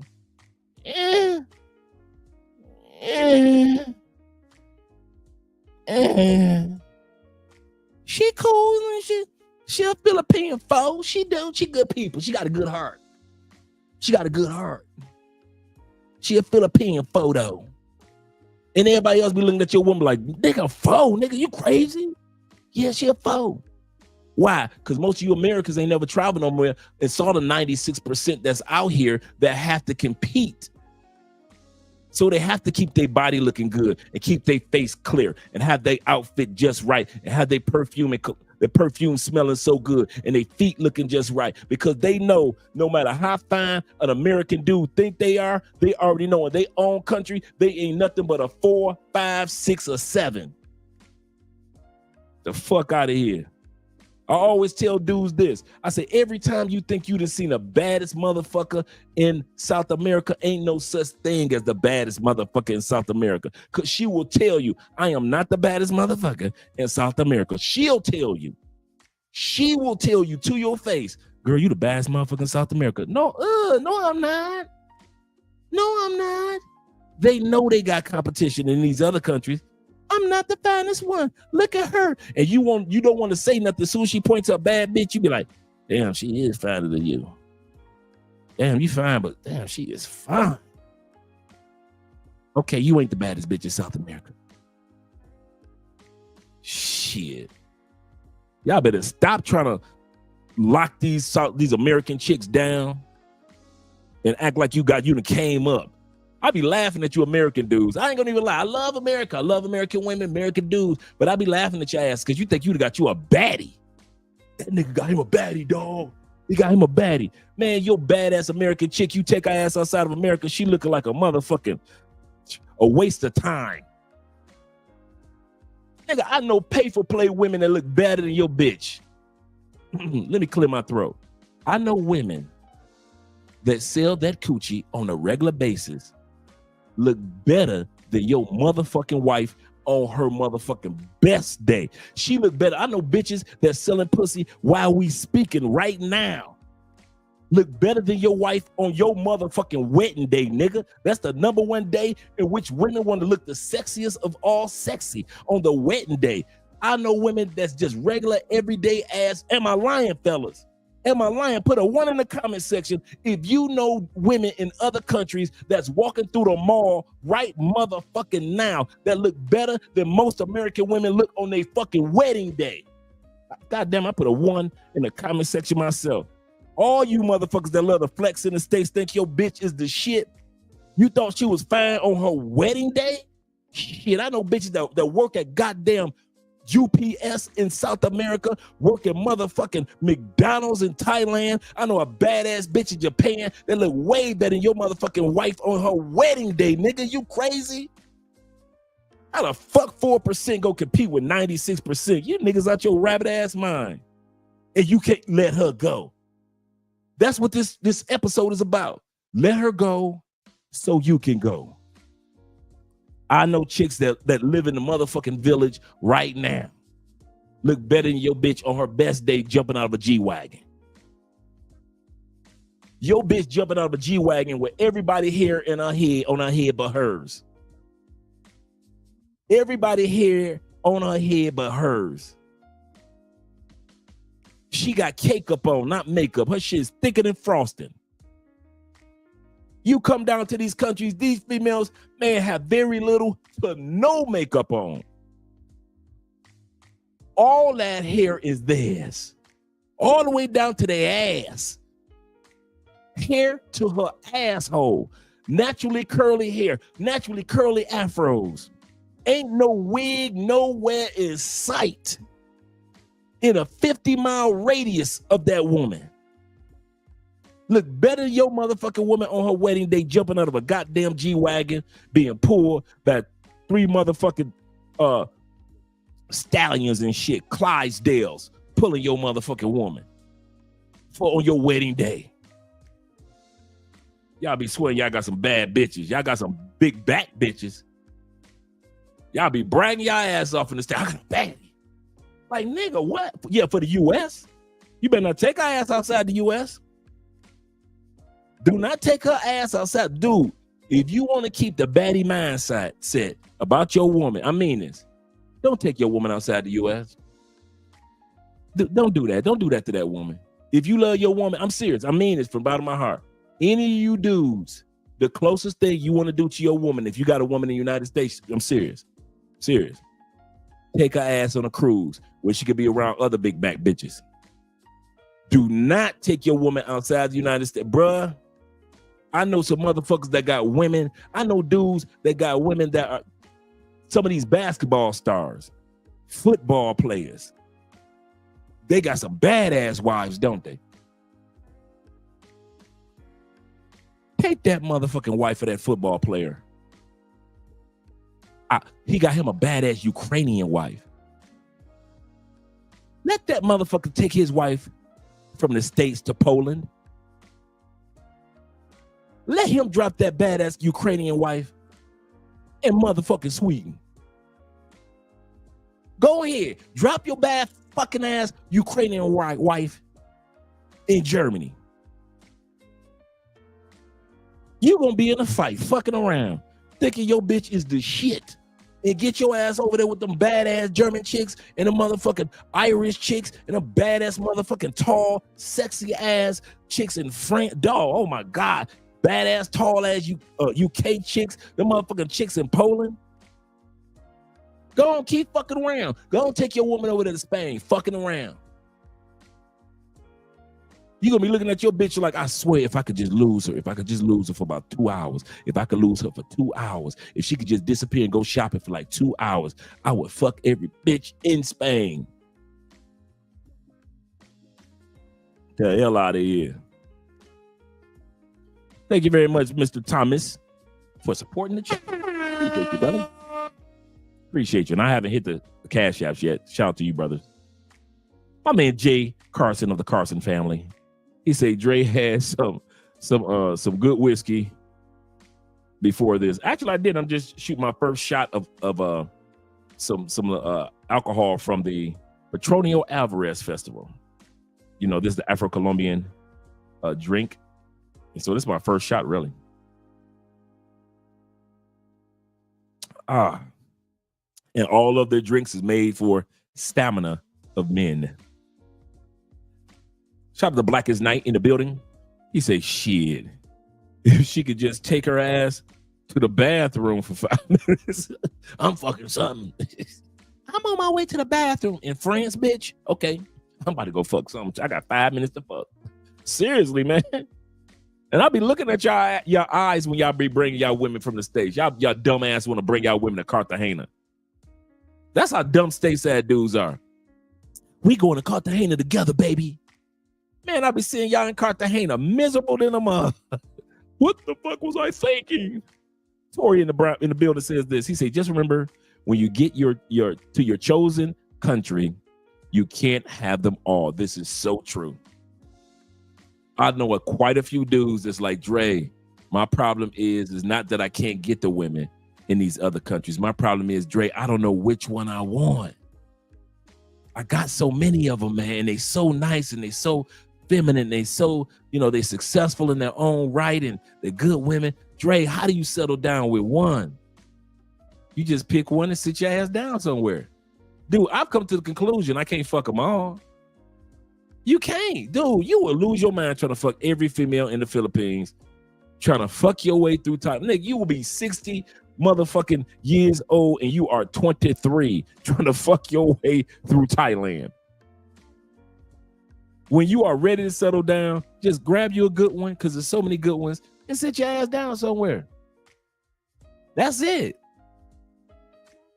You ain't gonna, dude, it's just too many sexy ones, man. It's just too many of them, man. You cannot just use beauty and good sex as your barometer for how you gonna choose the good one and settle down, man. It's just too many. And even after you settle down, they still gonna come. Dude, I've been married 6 years. I still fight bad bitches off. They buying me drinks. I'm like, is it the ring? Is it the ring? What the hell?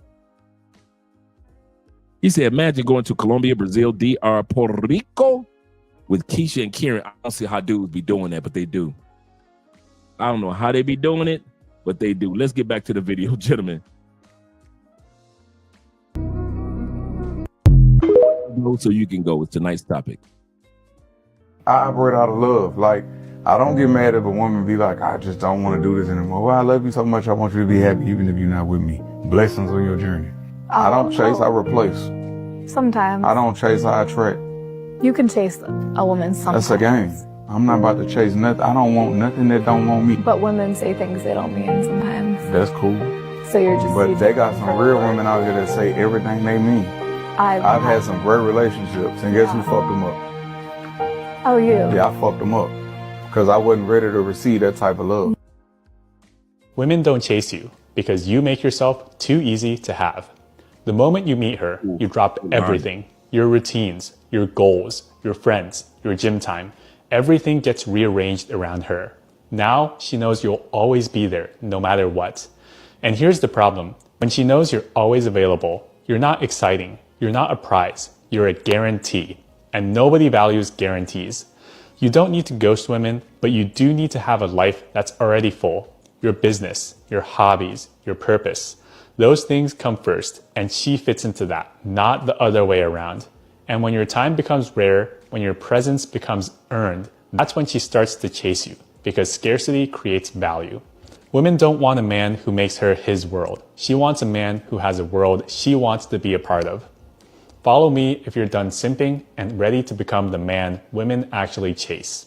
You will avoid a lot of stress and bullcrap when you stay single. He caught his girl cheating on him in his own house, and she had the nerve to call the police talking about he's an intruder. You see, guys, this is why I say, man, you just gotta stay single and focus on yourself. Because if not, you'll be dealing with chicks just like this. Women like that will sit up there and gaslight you and make it seem like you the problem. She's over here cheating, having another dude in his place talking about he's the intruder. Now, guys, what have I always told you? The beginning is the most important part of the relationship. You see, guys, I bet something happened in the beginning for him to see her true side. I bet she did something in the beginning when he first met her where he knew that she would be bad to date. But he probably just ignored all the red flags and said, you know what? I'ma still rock with her. Because he's probably desperate. This is why I say never ignore red flags.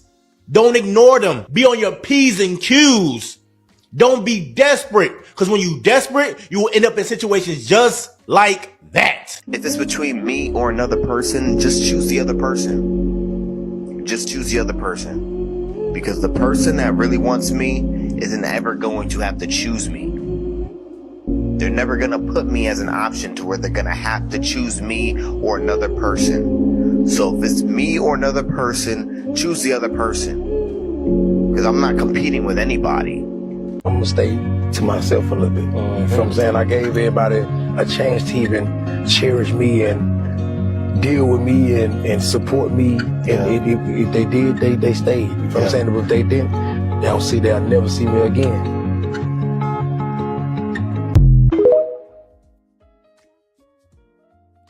Never fight another man over a woman.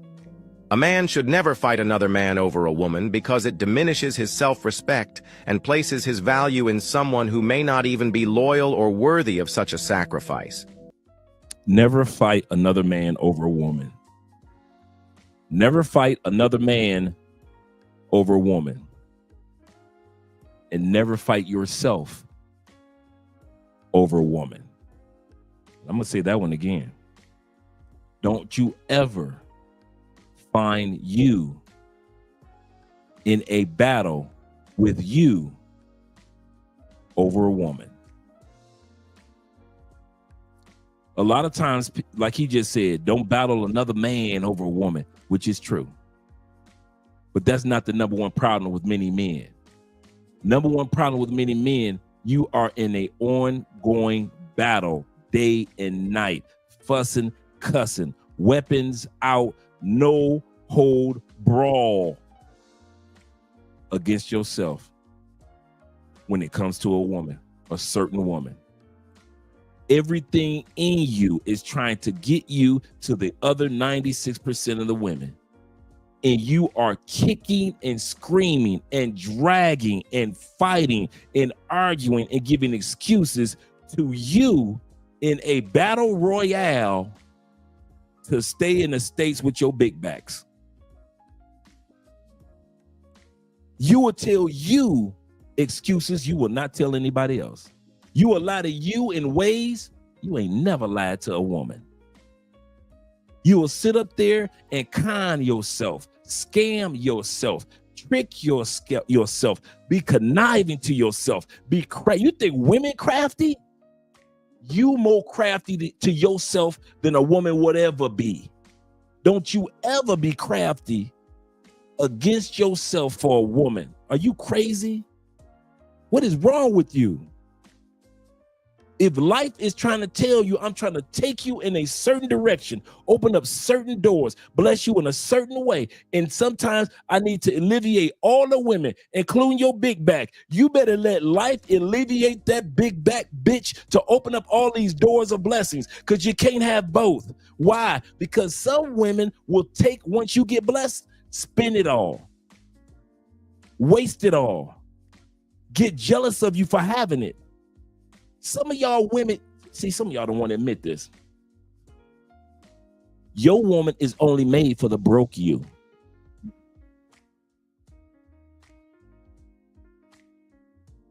When you are broke and broken, she's perfect.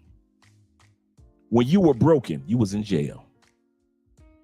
You was in a motorcycle accident or car accident, and you need somebody to be there for you. She built for that. Lost your job, or you're just getting out of college, you're looking for work. She's perfect for that. When you get on your feet, there is nothing about her that's built for a man that's accomplishing things. It's not just about money. She is not built for a man that is accomplishing things. And some of y'all make the mistake of thinking a female that's built for our brokenness, or when we were broke, is perfect for you when you are wealthy or rich in life. Some women ain't built. Some women were built for your broken and broke ass. When you ain't had shit going on, she was perfect. When you was Mr. Black and Mild, she was the queen. Red Bull and Mad Dog 2020 combo, she was perfect for you. You can't take her ass to no mayor's balls, no gala events. They're inviting you out to the auction of art and cars now, the expensive car auctions. That bitch ain't made for no expensive car auctions. Just like she'll key up your kiosk, your Kia, she will key up your Kia. That same heifer will key up your Rolls Royce. And some of y'all don't want to admit it because she was down with you when you ain't had nothing. So I'm going to go ahead. She's my no, she was built for men that ain't got shit. You need to let her move on to the next man that ain't got shit. There are some women that will go through life being the best of the best of the best woman for ain't shit men. You're past that stage. Let her go. Stop battling yourself. Stop going to war with yourself or for a woman that's only built for when you are broke and or broken. She's not built for the next stage of life. She's not made for that. She knows nothing about that. That's why some of y'all kicking tooth and nail to get her to get a passport, and she's telling you, I'm not gonna get no passport. I ain't gonna, you can't get that bitch to go from Chicago to goddamn Indiana, and they right next to each other. I'm serious. Some of you dudes are madly in love with the woman that was there for you when life fell apart. And you think, man, she gonna be perfect when we able to get season tickets instead of just watching it on TV. She's built for watching it on TV. She ain't built for season tickets, bruh. And some of us don't want to admit that. Some of us don't want to admit, once you left out the hood, she should have been left right there with everything else. But she was with me when I ain't had shit, Dre. She was with me when I was down, dog. Am I supposed to let her go? Yes, you're supposed to let her go to the next man that's down. Some women got that Florence Nightingale thing going on. You know, Florence Nightingale was the famous nurse during the war that took care of all the soldiers, and she became famous for going from one man that was broken to the next man that was broken, the next soldier that was broken, and the next soldier. Some women are excellent Florence Nightingales. They are the best women for broken men. Your ass ain't broken no more. That's why your relationship is not working. She is only good for broken men. Broken men. You ain't broken no more. She didn't put you back together. God did. Life did. Opportunity put you back together. You think she did it. No, she was around while it was happening. Man, it was her, man. If it wasn't for her, dog, I mean, when I couldn't pay no bills, dog, and she gave me $2,000, Dre. She gave me $2,000. That's what Florence Nightingale women do, nigga. They fix you when you broken. But they only good for broken men. And a lot of women don't want to admit that. And then when you look at the Rolodex, this is the funny part. You think she a good woman? Go through the Rolodex of the dudes that she was fucking with before she fucked with you. Broken nigga, a broken nigga. Oh, this is a broken nigga too. He was a broken nigga too. Her baby daddy was a broken nigga. Both of them baby daddies were broken niggas. All the way through, you go back to the Rolodex of her past. What number? Some women don't want you to know their body count. Damn the body count. They don't want you to know the relationship count. Some women will tell you, baby, what's your body count? 73.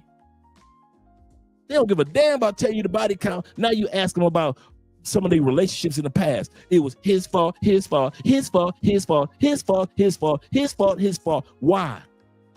Why? Because she's a Florence Nightingale and she's attracted to broken motherfuckers. And if you want to admit to yourself, the only time when you met her is when you wasn't shit. And I've met women like that. I met women when I wasn't shit. They were perfect for an ain't shit Andre. They do. In this Andre? Hell no. They was perfect for county jail Andre. Getting into fights Andre. They were perfect for Andre when I was in shootouts. When I was doing breaking and entering Andre. They was perfect for Andre when I was out there selling drugs. When I was going from state to state doing some stupid stuff. They were perfect for that Andre. I don't know why y'all try to act like women that are Florence Nightingale women don't exist. They are made for the broken soldier. I want a soldier. No, you want broken soldiers, bitch. You want somebody that you can feel like you rescue. You want these females want somebody they want to feel like, because if it wasn't for me, he wouldn't have. Dre, she bought my first car. Broken women that deal with broken men do shit like that.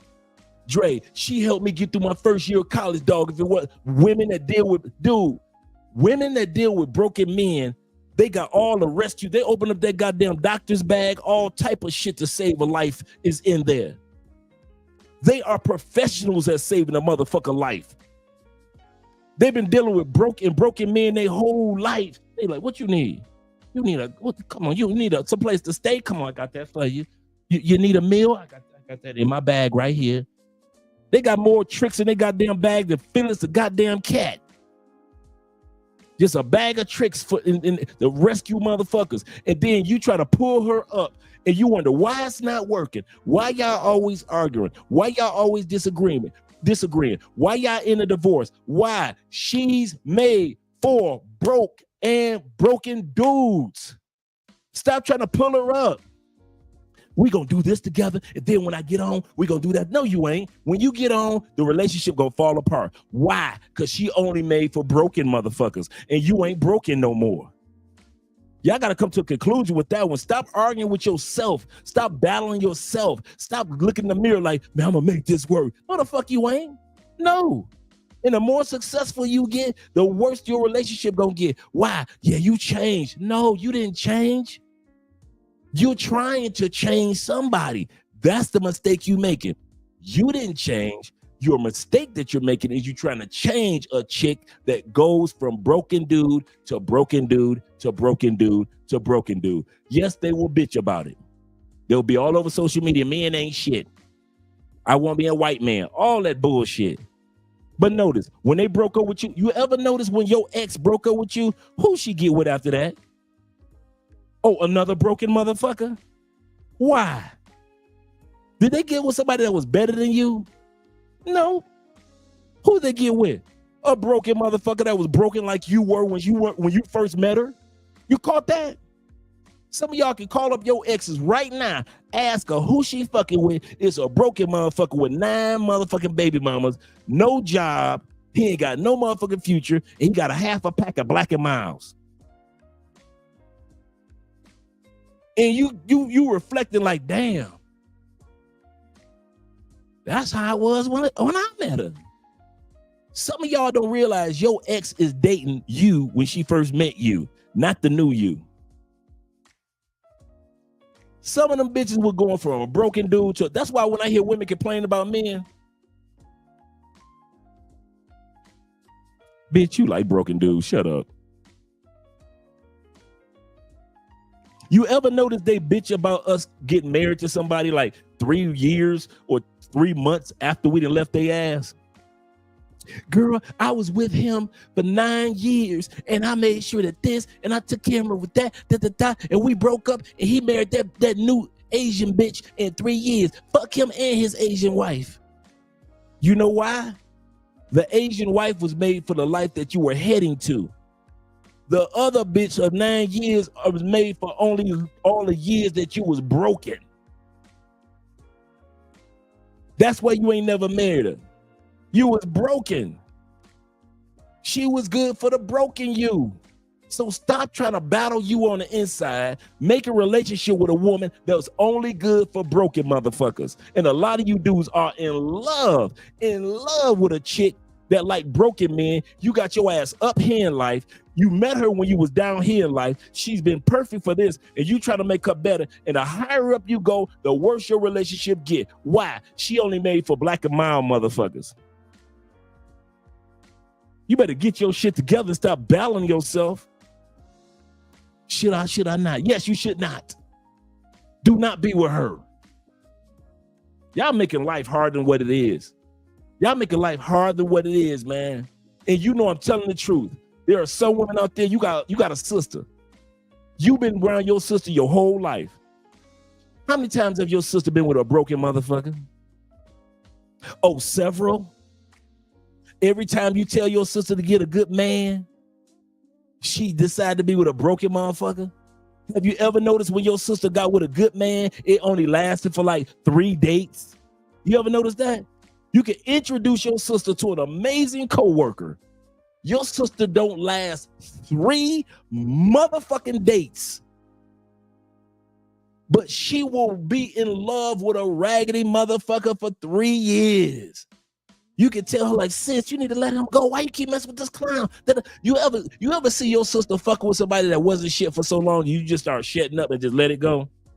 Man, I ain't gonna say shit else, man. She gonna keep on taking them ass whoopings. I'm gonna let her take them ass, so I'm gonna keep my mouth shut. I ain't about to fight that nigga no more over my sister, because my sister ain't going nowhere. So I'm gonna go in here and let them be together. She's just gonna have to walk around her light-skinned ass with black eyes looking like Petey the dog from the Little Rascal. She's gonna have to have that black eye look like Petey the goddamn dog from the Little Rascals, because I'm not about to fight another month. How many times have you brothers, they had to give up on your own sisters, own mamas, own co-workers, own cousin, your female best friend? You'd have had to let her go because she keep getting with ain't shit niggas, but want to complain like it ain't no good man, but she only gave good men 3 motherfucking dates. Why? They got that Florence Nightingale thing going, man. They only out to rescue ain't shit niggas.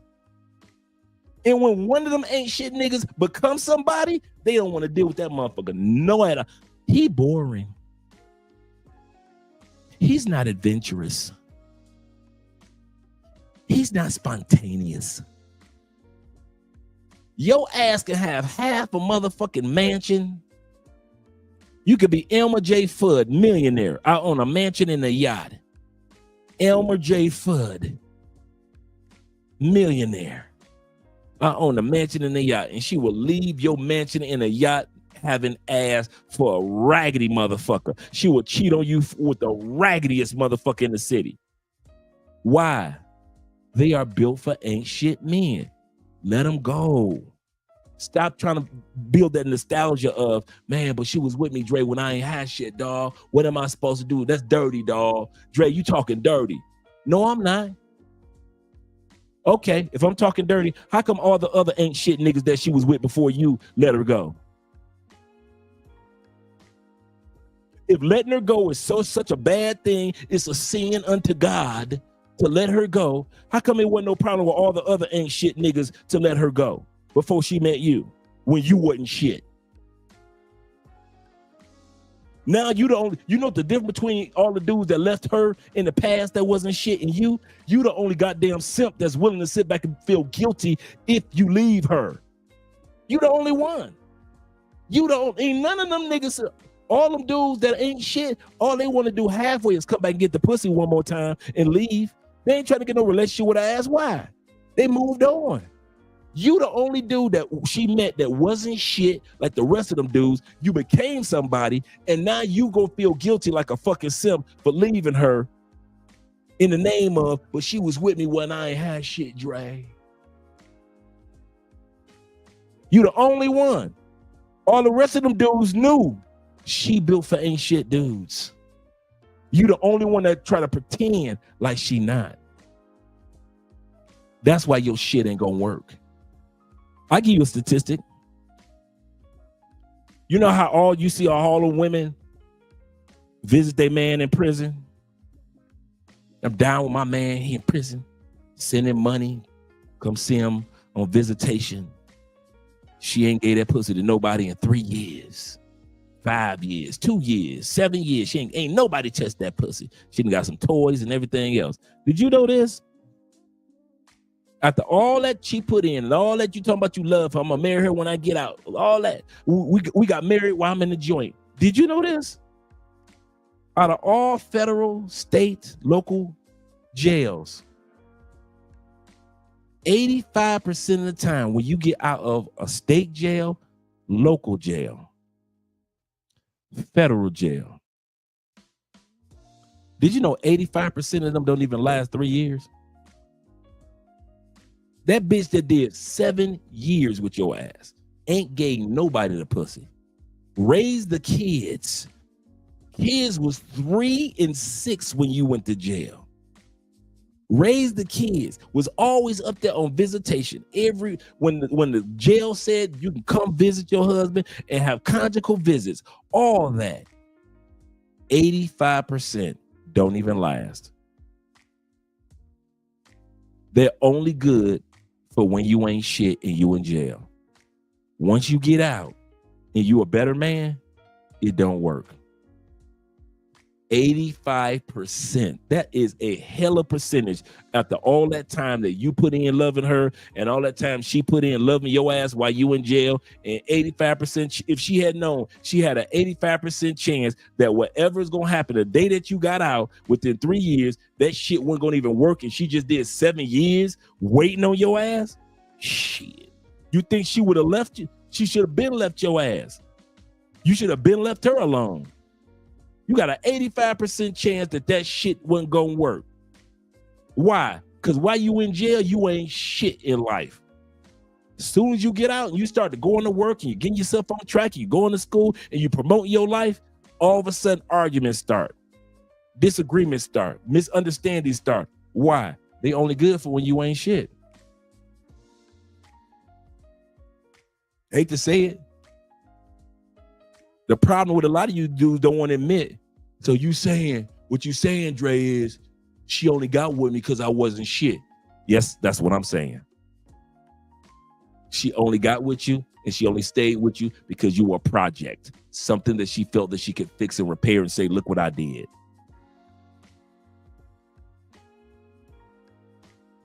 That's exactly what I'm saying. There was a point in time in your life when things wasn't going right for you. Whether it was your health, whether it was your finances, whether it was your mind, whether it was opportunities, things just weren't going right. And lo and behold, here she came and she believed in you and she nursed your life back to health. But that's her calling and that was it.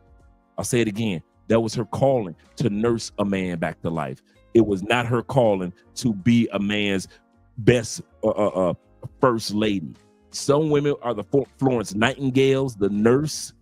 Some women are the first ladies. Your woman will never be a first lady. even though she made an amazing nurse in your life at one point in time.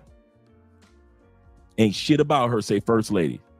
She still got 3 different colors in her head tonight, don't she?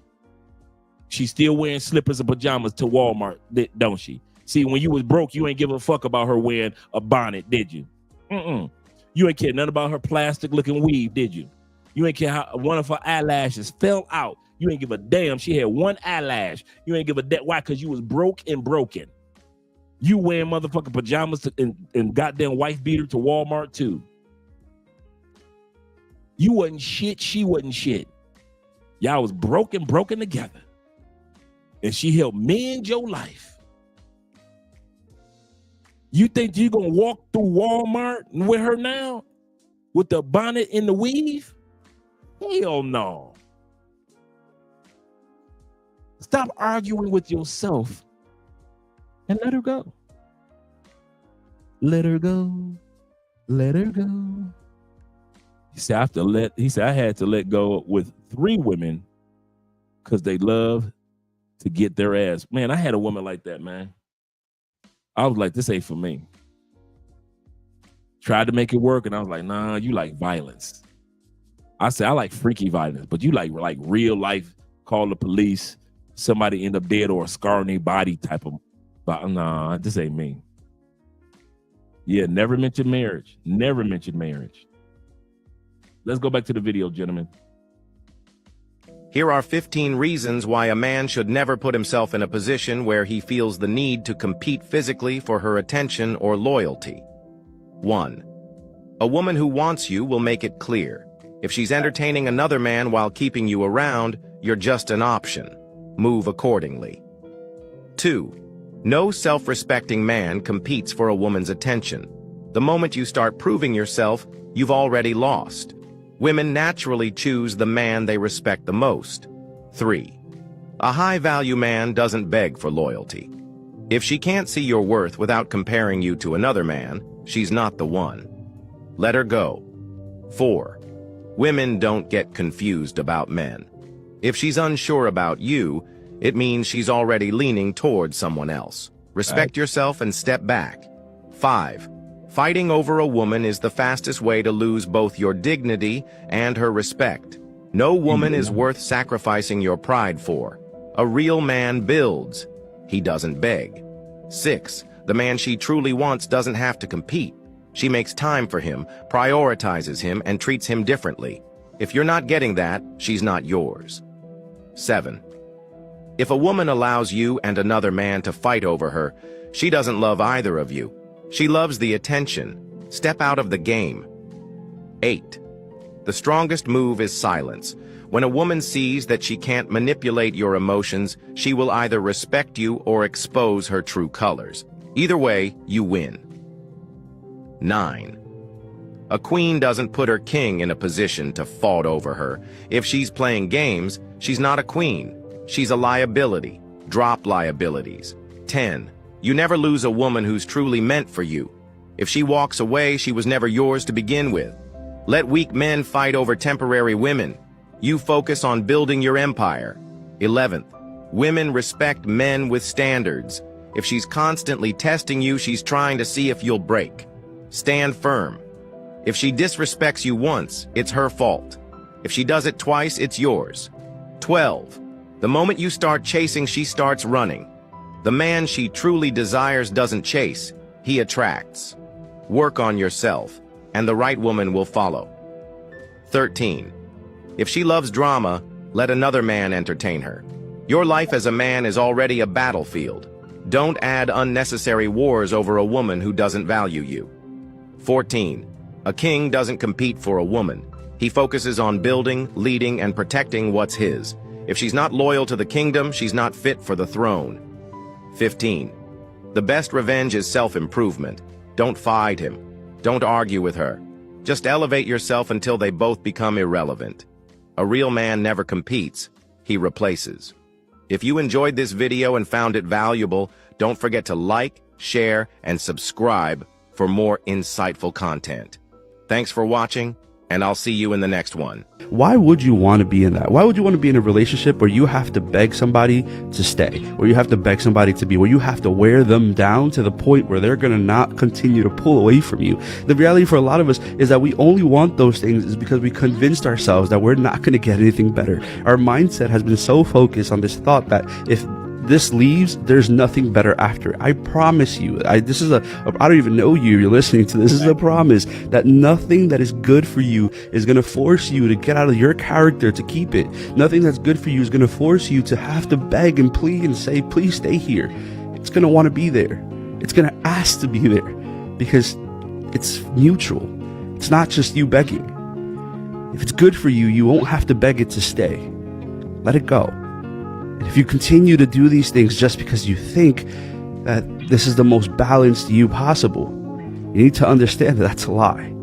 You're going to continue to pour and pull and plug and plead with something that needs to leave from your life just because you think it's balanced. Kings, there's no such thing as a woman putting you in the friend zone. The friend zone is a place that men place themselves by choosing to stay around women that aren't interested. That's how you get used. If the interest is not reciprocated, cut her off. And for you people that like to argue, friend zone and friendship is not the same thing. Friendships are mutually beneficial. Being forced into playing the role of big brother because she doesn't like you like that, all while still paying to take her on quote unquote friendship dates, sponsoring outings, paying bills, buying gifts, and being used as an emotional dumping ground while getting none of these actions returned doesn't sound like much of a friendship to me. And her taking it, knowing how you feel and knowing she doesn't feel the same way is even nastier word. One's a simp, the other's an opportunist, both playing dirty games. But I digress. Respect yourself, Kings. Stay focused. Things that will kill any woman's desire for you instantly. The first one is if you come across thirsty. And what I mean by that is if you're constantly liking girls on Instagram, if you're constantly following new girls, if you're stopping and staring every time a beautiful girl goes past. Some girls might chase you more because you do that, but it's usually low self-esteem women. High self-esteem women will see that as weak, they'll see that as immature, and they'll slowly start to hate you. Let her go be with him. Let her go talk to him and flirt with him and do whatever she wants to do with him. Let him go talk to those girls. Let them go. You can't convince someone to stay. You can't force them to stay in a relationship and a commitment with you if they don't want to. In fact, when you tell them to stay, you're actually pushing them away even more. Think about yourself when your parents were telling you not to go to that party or not do this. You wanted to do it. It's the scarcity that you're creating in them. And a lot of us are attracted to things that we can't have. And emotionally immature people are not going to realize your value. They're going to look at the dopamine rush, the adrenaline that they can get from a situation that is not in their hand. So let them go. Stop trying to convince them to stay. Because ultimately what you're doing is you're showing them that you want to control them. When you tell him to block this girl or you tell her to not talk to this guy, all you're doing is pushing them closer. All you're doing is showing them that, hey, I'm going to regulate your behavior. If they don't have the discipline internally to stay away from that, they're not good for you. Never force nobody to choose me. If you think there's something better out there, go ahead and chase it. I ain't holding you back. Life's too short to cling to someone who ain't sure they want to stay. I believe in the freedom of feelings. If you stay, let it be. Because your heart tells you this is where you belong. Not because I asked you to. I want to be a choice, not the fallback plan. I deserve someone who sees my worth, who gets what I bring to the table. I don't need someone sticking around out of fear of being alone or just out of habit. I want someone who stays because they can't picture life without me. The door's always open. You're free to leave whenever you want. So if you think your happiness lies somewhere else, I won't stop you. Meanwhile, I'ma keep moving. I'll keep building my life, finding my own happiness. Because my happiness, it ain't tied to your presence. It's all about my ability to thrive with or without you. One of the biggest things I hear all the time, especially with women nowadays, there's a lot of strong, powerful alpha women out there. And then there's a lot of guys who want that type of woman, but don't know how to actually be in the same space with that because their ego gets involved or they're feeling like they're lesser than. So let me tell you, I have a whole theory for that one too. Okay. I think that the women need to stop saying, I don't need a man. Stop saying that. Right. Please stop saying Okay. that, ladies. Yeah. Right. Ladies, please stop saying that. Because what you're doing, number one, you're putting that out into the universe. I'm very big on manifesting. You're putting that out into the universe. You're stopping all your blessings by doing that. But also, what man wants a woman that says that? Right. Like, and again, this is where the put your ego aside. You need to be vulnerable. Remember how I was saying about being absolutely. vulnerable? You need to be vulnerable. Yes, I'm alpha. Yes, I have a great job. Yes, I earned this. Yes, I have my own house. Yes, I have all these things. But I want you. And I need you. Right. Don't say I want a man, but I don't need a man. And, Nobody and wants to hear see that. how he like responds to all this and see how he handles it. Yeah. Nobody wants that. Agreed. You know what I mean? Because, and you know, we all want, and I don't care what women says, like they don't need somebody. We all want someone to We check all on have. us. I was We at an all want- entrepreneurial mindset talking about this the other night. Like Yeah. literally, I go. I don't care. Like if you're a 24/7 business person, you're working your ass off. You're making all the money in the world. No one wants to be alone. No. You know, everybody wants to be with someone. I know. So I think when women say that, it's a self-preservation thing. You're saying that because you don't want to be disappointed. Of course, and you're protecting yourself. You're protecting yourself. Right. But you need to be vulnerable. Yeah. And I'm not saying be vulnerable with everyone, but there are certain people that like you need to recognize when like, oh, this could be a good one. You need to be vulnerable. Right. And you need to let them in and just stop saying you don't need a man. Stop saying that. Because you're really pushing them away by doing that. You know? Don't force anything. If they think they can find someone better than you, let them go. In fact, hold the door open for them. You will never have to chase true love and true friendship. Even if they do stay with you because like they've just been with you for so long and they just love you, you know, as a person, but they don't want to be intimate or be in a relationship with you anymore. So they're just kind of staying because it's comfortable and they don't want to hurt you. You want someone to stay with you because of that? It's pretty pathetic. The hardest thing you'll do is let go of what you thought would never end. If they choose to go, don't beg them to stay. Let that sink in for a second. Let that sink in for a second. Forcing someone else to stay only deepens the pain when they're already gone. Sometimes healing is realizing what wasn't yours to keep. Let go, not because you're weak, but because you know you're worth more.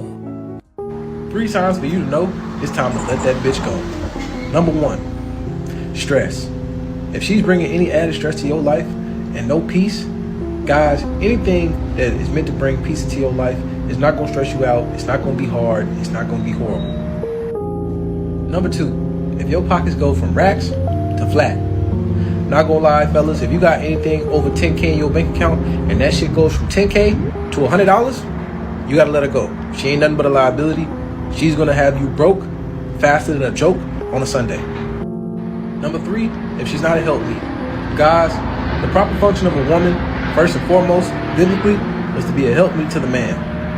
And if she can't do that, she can't help you with anything that you got going, your business, your life, hell, make you some food in general, she gotta go. She not good for nothing. It's not right to hold a friend back from her dreams. You don't own her. That's not how friendship works.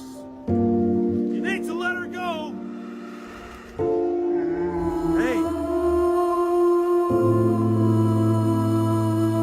You need to let her go. I know. It's gonna hurt a little bit when you do. Who am I kidding? It's gonna hurt a lot. You're gonna be okay. And we're gonna be okay. When she wanted out, I said okay. I drove her to the airport. I kissed her goodbye. I told her I loved her. And I wished her the best. And that's the last time we talked. I didn't beg her to stay. I didn't tell her she's making a mistake. I didn't ask her why. I went out like a man with my dignity and respect. I let her go. My nigga, don't get mad because she wanna move on. Don't get mad because she talking to a new nigga. She back with her ex. She talking to the nigga she told you not to worry about. Fuck all that shit. It don't matter, bruh. That shit do not matter, gang. I understand you like that. I understand you fuck with her. But at the end of the day, bro, we ain't doing no chasing. We replacing, bro.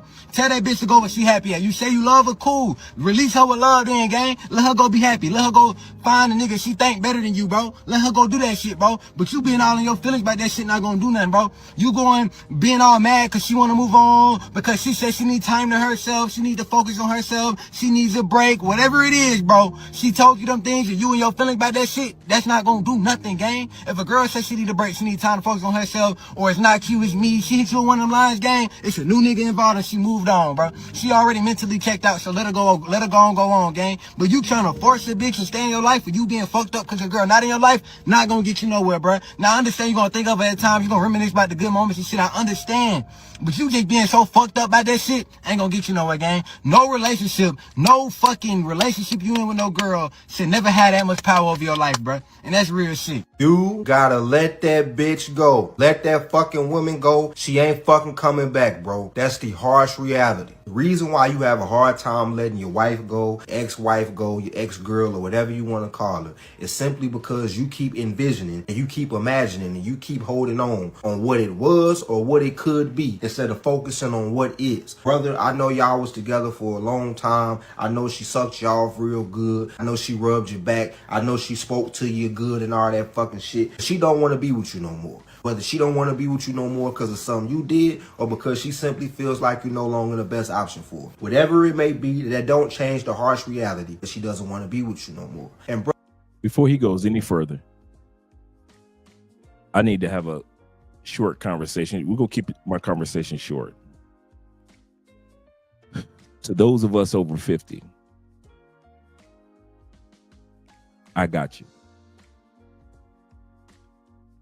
When you let a woman go in your 20s, it hurt. Young boy hurt. Young boy hurt. You know, you young, 18, 19, 25, 31. You still in your young guy hurt when relationships come to an end. Especially when you didn't plan for it to come to an end like that, right? You brothers from 39 to your maybe 42, 43. It hurts, but you realize it's a part of life. Us brothers over 50. I'm going to say something to you young guys. I want y'all to hear me talk to us older brothers. It don't just hurt. I know it's scary. A lot of us older dudes don't want to let go of that woman because being by yourself in your 50s and 60s as a man or anybody is scary than a motherfucker. And you don't even know if you're going to be alive for the next relationship. And you got a pocket full of money and you've been being able to say, listen, I'll buy a bitch as long as she stay with me. Let her go. The woman that y'all see me with, I met after 51. Say that again. I met my wife after 51 years old. Some of you guys are in your 60s. Breakups hurt, but they're scary than a motherfucker because you don't know if you're going to be around for the next one. So some of you old dudes, you tolerate stuff that you wouldn't have tolerated when you was 22 because you thought you had time to find 10 more. You wouldn't have tolerated when you was 32 because you thought you had time to find 8 more. You wouldn't have tolerated at 42 or 52 because you thought you had time to at least find 5 more good relationships in your life. Now your ass 62. And you know, ain't no guarantees that you're going to find another good one. And you might die in an empty house with a full bank account. And that shit is scary. I'm here to tell you, older dudes, for you too, let her go. Life still will keep lifing and keep blessing you, and stop tolerating shit at 62 that your ass wouldn't have tolerated at 22. And a lot of you old heads don't want to admit that. I see your ass walking around South America with some of the raggediest, trashiest bitches I've ever seen. You old heads are so fucking embarrassing. And I mean that from the bottom of my heart. I ain't never said this in all the years I've been on YouTube. I've been waiting for the right moment to bring this topic up. But I know that it's scary. If Andre and I break up right now, I'm going on 58 in October. Dude, I'm going to tell you about me. I know it's going to hurt and it's going to be scary at 58. But I got to let her go. Because I would rather let her go and not just count on bank accounts and bullshit to try to keep her because I'm scared to die alone. And a lot of you old heads spend the money that you spend and tolerate the shit that you tolerate from a young woman, not because of love, not because of togetherness, not because of legacy, but because you don't want to go through any more pain of a breakup. I got you. You've been through enough breakups in your 60 plus years of life. I got you, bruh. I mean it. I mean it. But let her go. If I could get one after 50s, you can get one after 50s. And a lot of us have gotten good women after 50s. But for you to hold on to her because you scared that life ain't gonna give you another one before you die, I got news for you. Life might not. You might die doing pay for play. You might die just enjoying life on your own. You might die just volunteering and helping. You might just die traveling and never be in another marriage, never be in another solid relationship. But that does not give you the right to think of holding on to this person with money or violence or whatever it may be. 63-year-old man is going to give you peace to the day that you die. All that's going to do is make your death date speed up because you're going to be stressed out because now you're thinking like, I used all my money to buy her. I used my masculinity to control her. And I'm scared that she cheating on me with a younger dude. When all you had to do was let her go, use your passport so you can go. Some of you old heads are stressed out in the States. And I mean stressed out. Your bank account looks great. But you just cannot let that young PYT in the States go for anything. You just can't let your pretty young thing go for nothing. You don't know what it is. She's got this voodoo on me, Dre. Ain't nobody done. I can't believe I'm an old pimp. I can't believe I'm a player from the Himalayas. And I can't see myself letting somebody be with her. Bruh, I got you. I got you, old head. I'm an old head too. I'm gonna respect. I'm at the age, respect your elders. I'm that elder too. Respect your elders. And I'm here to tell you respectfully, let her go, old dude. Old dude. I don't care what's in your bank account. Let her go. You don't own her, old dude. I don't care what you bought her. I don't care. Hey, Nate, I understand. Just like Jada Pinkett, and set it off. Nate, I'm in the band, Nate. Nate, I need the money. Nate, your old ass, let it go. So life can get you the right woman that you need to be with to your dying days. But if you think that you can buy these young women anywhere in the world, threaten these young women, and they gonna love you, and you gonna have peace, and you ain't gonna have stress, she gonna cheat. And some of you old heads, y'all ready? And I want some of you young dudes to listen. Old head, I got you. You so scared of dying alone, you don't even care if she cheat. You don't care who she sleep with. as long as she come home to bed. Ain't no sunshine when she's gone. Ain't no sunshine when she's gone.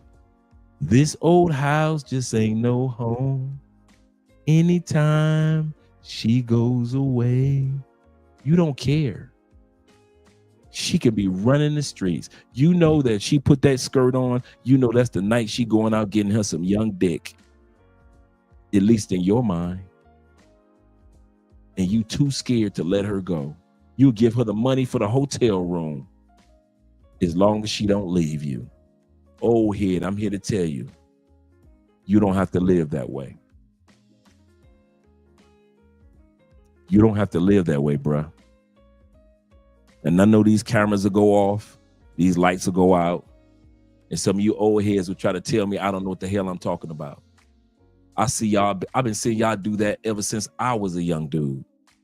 Y'all will hold on to women because y'all old asses are so scared of dying alone, so scared of being in that house by yourself, so scared of hearing the walls breathing and the doors cracking and squeaking. Ain't no sunshine when she's gone. This old house just ain't no home. Anytime she goes away, let her go away, bruh. I'm living. If you ain't never had proof, old heads, that there is life after letting her go, I'm your proof, bruh. I'm an old head just like you. I'm your proof, bruh. I'm not some young dude talking to you about this. Young dudes don't know about this stage of life yet. Young dudes do breakups and it hurt. They get mad because of the pain. Us old heads, a breakup causes us to have pain and fear at the same damn time, and we never want to talk about it. That's why I said, young heads, y'all sit back in the corner, y'all sit back in the auditorium, and y'all just watch this conversation. I'm talking to my older brothers right now, all you over 50 dudes, all you over 60 dudes. I got you. I know the pain that you scared that you don't want to go through. And I know what it's like to feel alone as an old dude. And you think because you ain't built like the 22-year-olds and you ain't built like the 42-year-olds, that all you can do is just use your money and buy bitches. And I'm here to tell you, there are 96% of women in the world. If you use your passport, there are a lot of good women that love older men, love our asses, in sincere relationships. And you trying to keep it going with some young bitch in the States that's driving you crazy. Take half the money that you work for every week, smoke that shit up with weed with the nigga she fucking. So don't even look at me in this camera like I don't know what the fuck I'm talking about. You old motherfuckers, if your ass do not use your last years wisely, you gonna regret it. So don't be looking at me and all the other old heads with beautiful, amazing young women and act like we can't get it, because I've been in your motherfucking shoes. I know what it's like to end a relationship, be in pain, and be scared at the same time, old head. So don't try to tell me I don't know what the fuck I'm talking about. You tell that to them young dudes who's only in their 30s that ain't ever experienced that. You tell it to them dudes in their 40s. But you old heads over 50, I'm here to tell you, you still good people. You still a good man. You still can be blessed. You still can be blessed. You still can take advantage of life. And I'm living proof that that can be done. I just want to take a few minutes to talk to my old dudes, because I know why y'all stay in the States, because you fucking scared to let go. You don't want to deal with the pain, and you don't want to deal with the fear.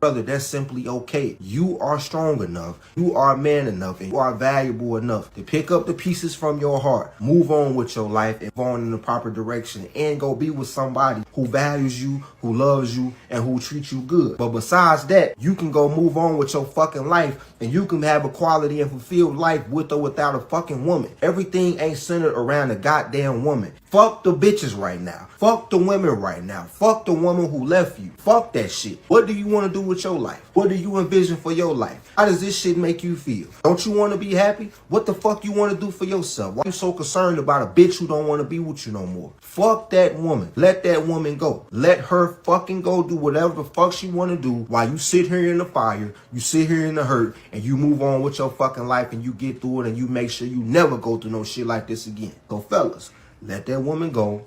Value yourself and realize who the fuck you are. And if you're going through it right now and you qualify and you're willing to invest in yourself, send me a DM. You might be able to qualify for my coaching program, or we can get on a one-on-one private coaching session. Send me a DM. So no call?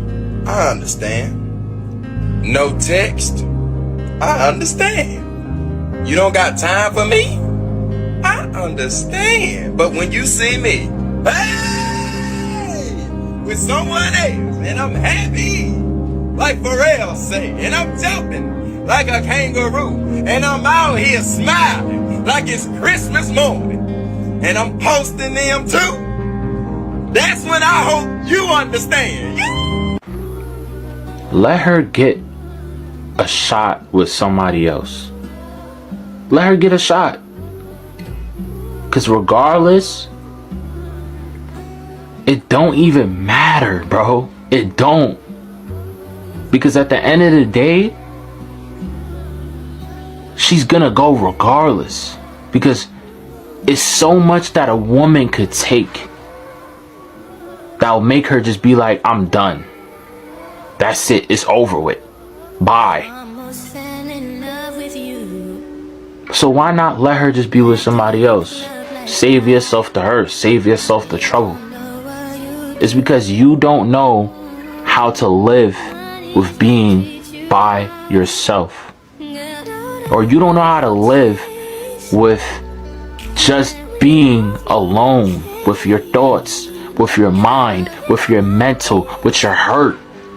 You don't know how to be by yourself. And that's the problem. You're the problem. Because at the end of the day, we are men. We are going to feel hurt. We are going to cry. We are going to want help. So why not do that alone instead of bringing somebody else down with you? Then what? You're going to tell yourself you want to kill yourself. I can't live without you. I don't want to be there without you. That's what you're going to do? Because you can't live with being by yourself. How are you ever going to grow? As a man, how are you ever going to grow? Knowing that your life is depending on somebody else. When she breathes, you breathe.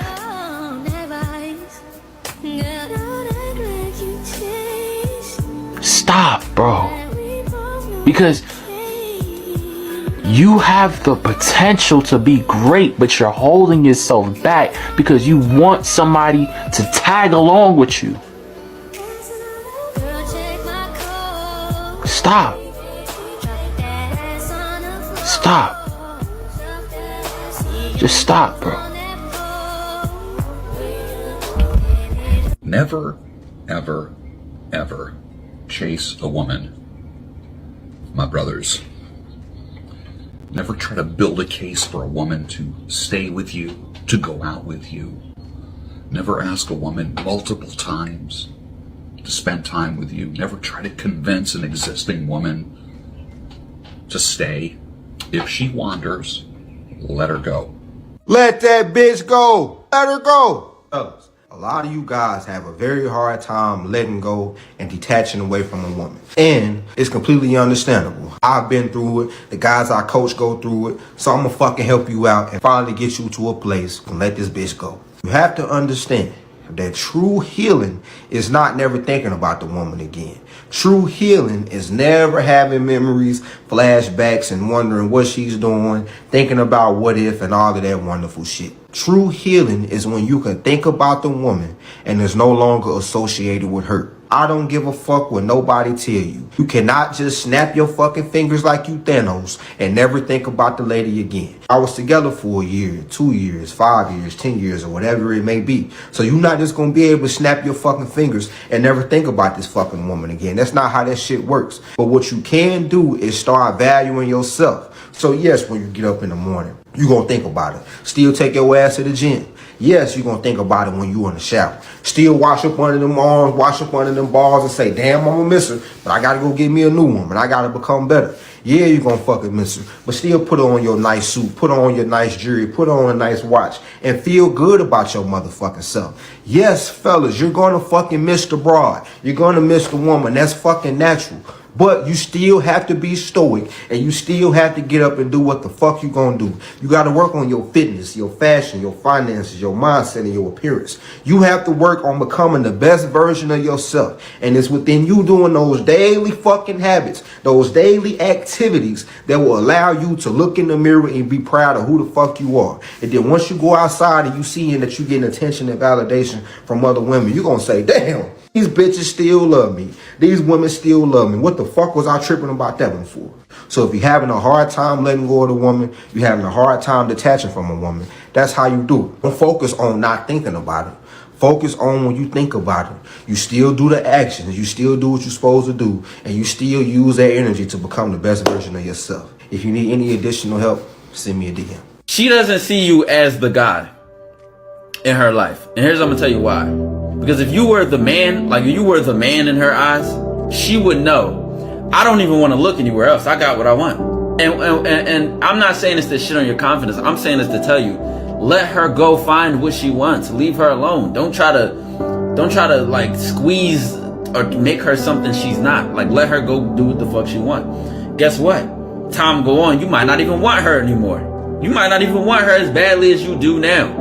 Go let her do what the fuck she wants. You might have a new type by the time she try to come back and spin the block and realize what she missed out on. Why would you even want a woman who cannot even recognize the value of what's in front of her? That should be a test of a sign for you. If you know yourself as a man, if I know who I am as a man, and she can't recognize that, by all means, she don't have the she ain't qualified to even fuck with me in the first place, respectfully. But let's say you ain't shit and you ain't even nothing to recognize to begin with. Bro, get on your shit in life, bro. Let that hoe go. Please let her go. What Pimpin' Ken said, man, I don't sweat a hoe, I let a hoe. I don't need her, I let the welfare feed her. Come on, brother, get up. And then, but guess what? You gotta be ready to filter them out, though. You gotta be ready to filter out the ones that's here because you want shit, and the ones that's here for you. And you can also show her yourself in a way to which she can realize, I know you see the glitter and the glam, the money, the clout, or whatever, my height or my looks, but here's what really makes me as a man. And then she can see that and she can be like, damn, that just only made me like you even more. And that's where you start to really win. You gotta let it go. I can't. You have to let it go! I can't! I can't!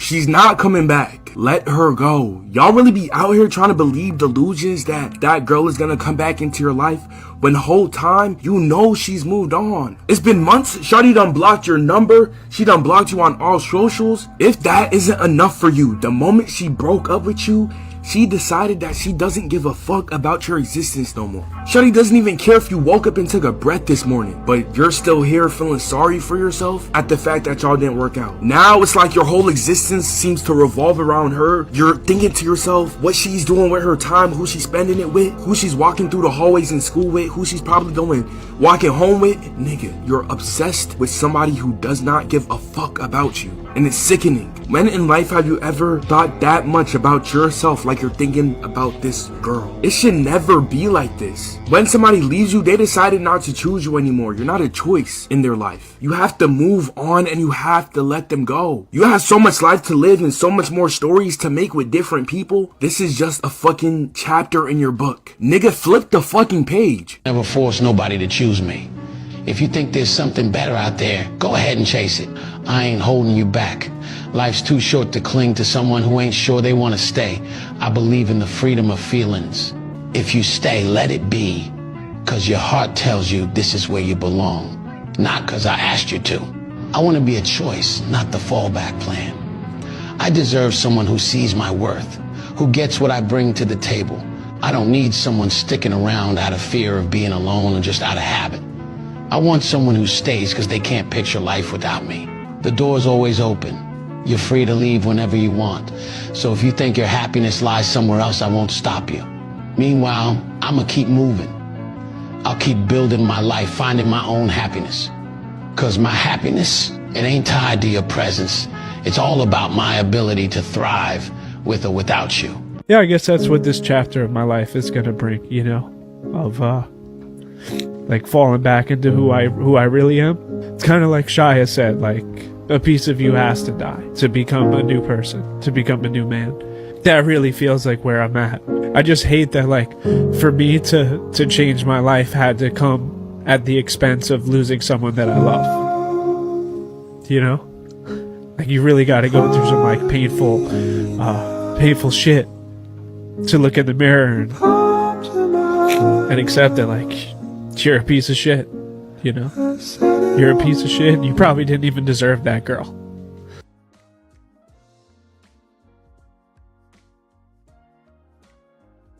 All right.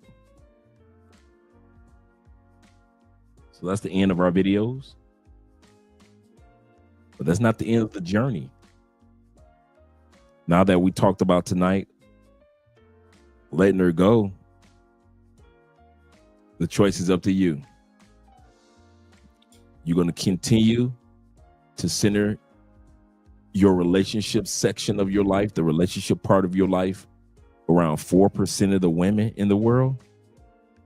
Or are you going to use your passport and give yourself a chance to get to know the other 96% of women that are in the world?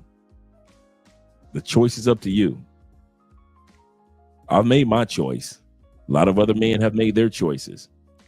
But at the end of the day, if you decide to stay in the States, expect the same results that you were getting over the last 30, 40 years. It's not going to change and it's not going to get any better. And if you're okay with that, nothing wrong with that.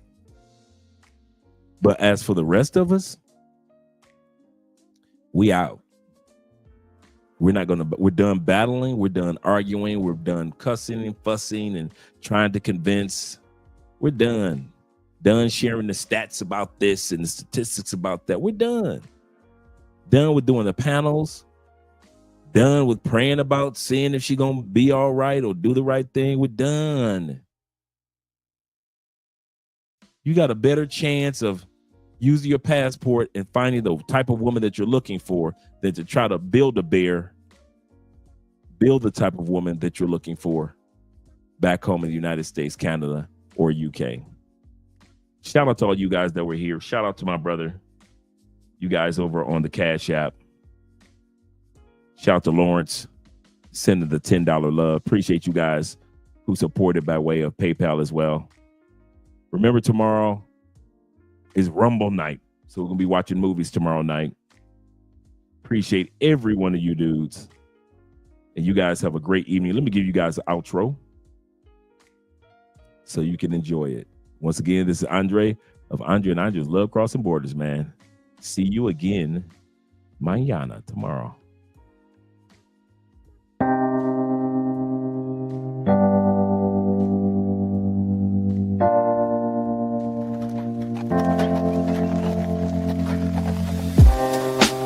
Living for weekends, wishing I could take a break from this world.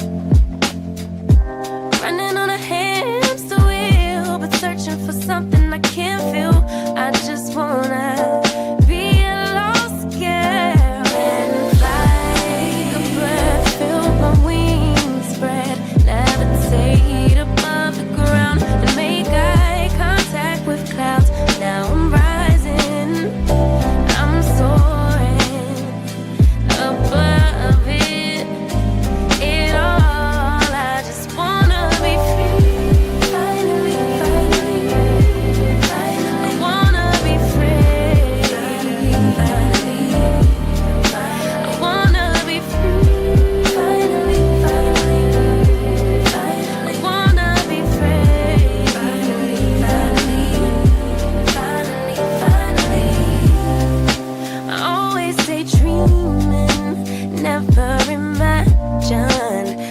lose my spark.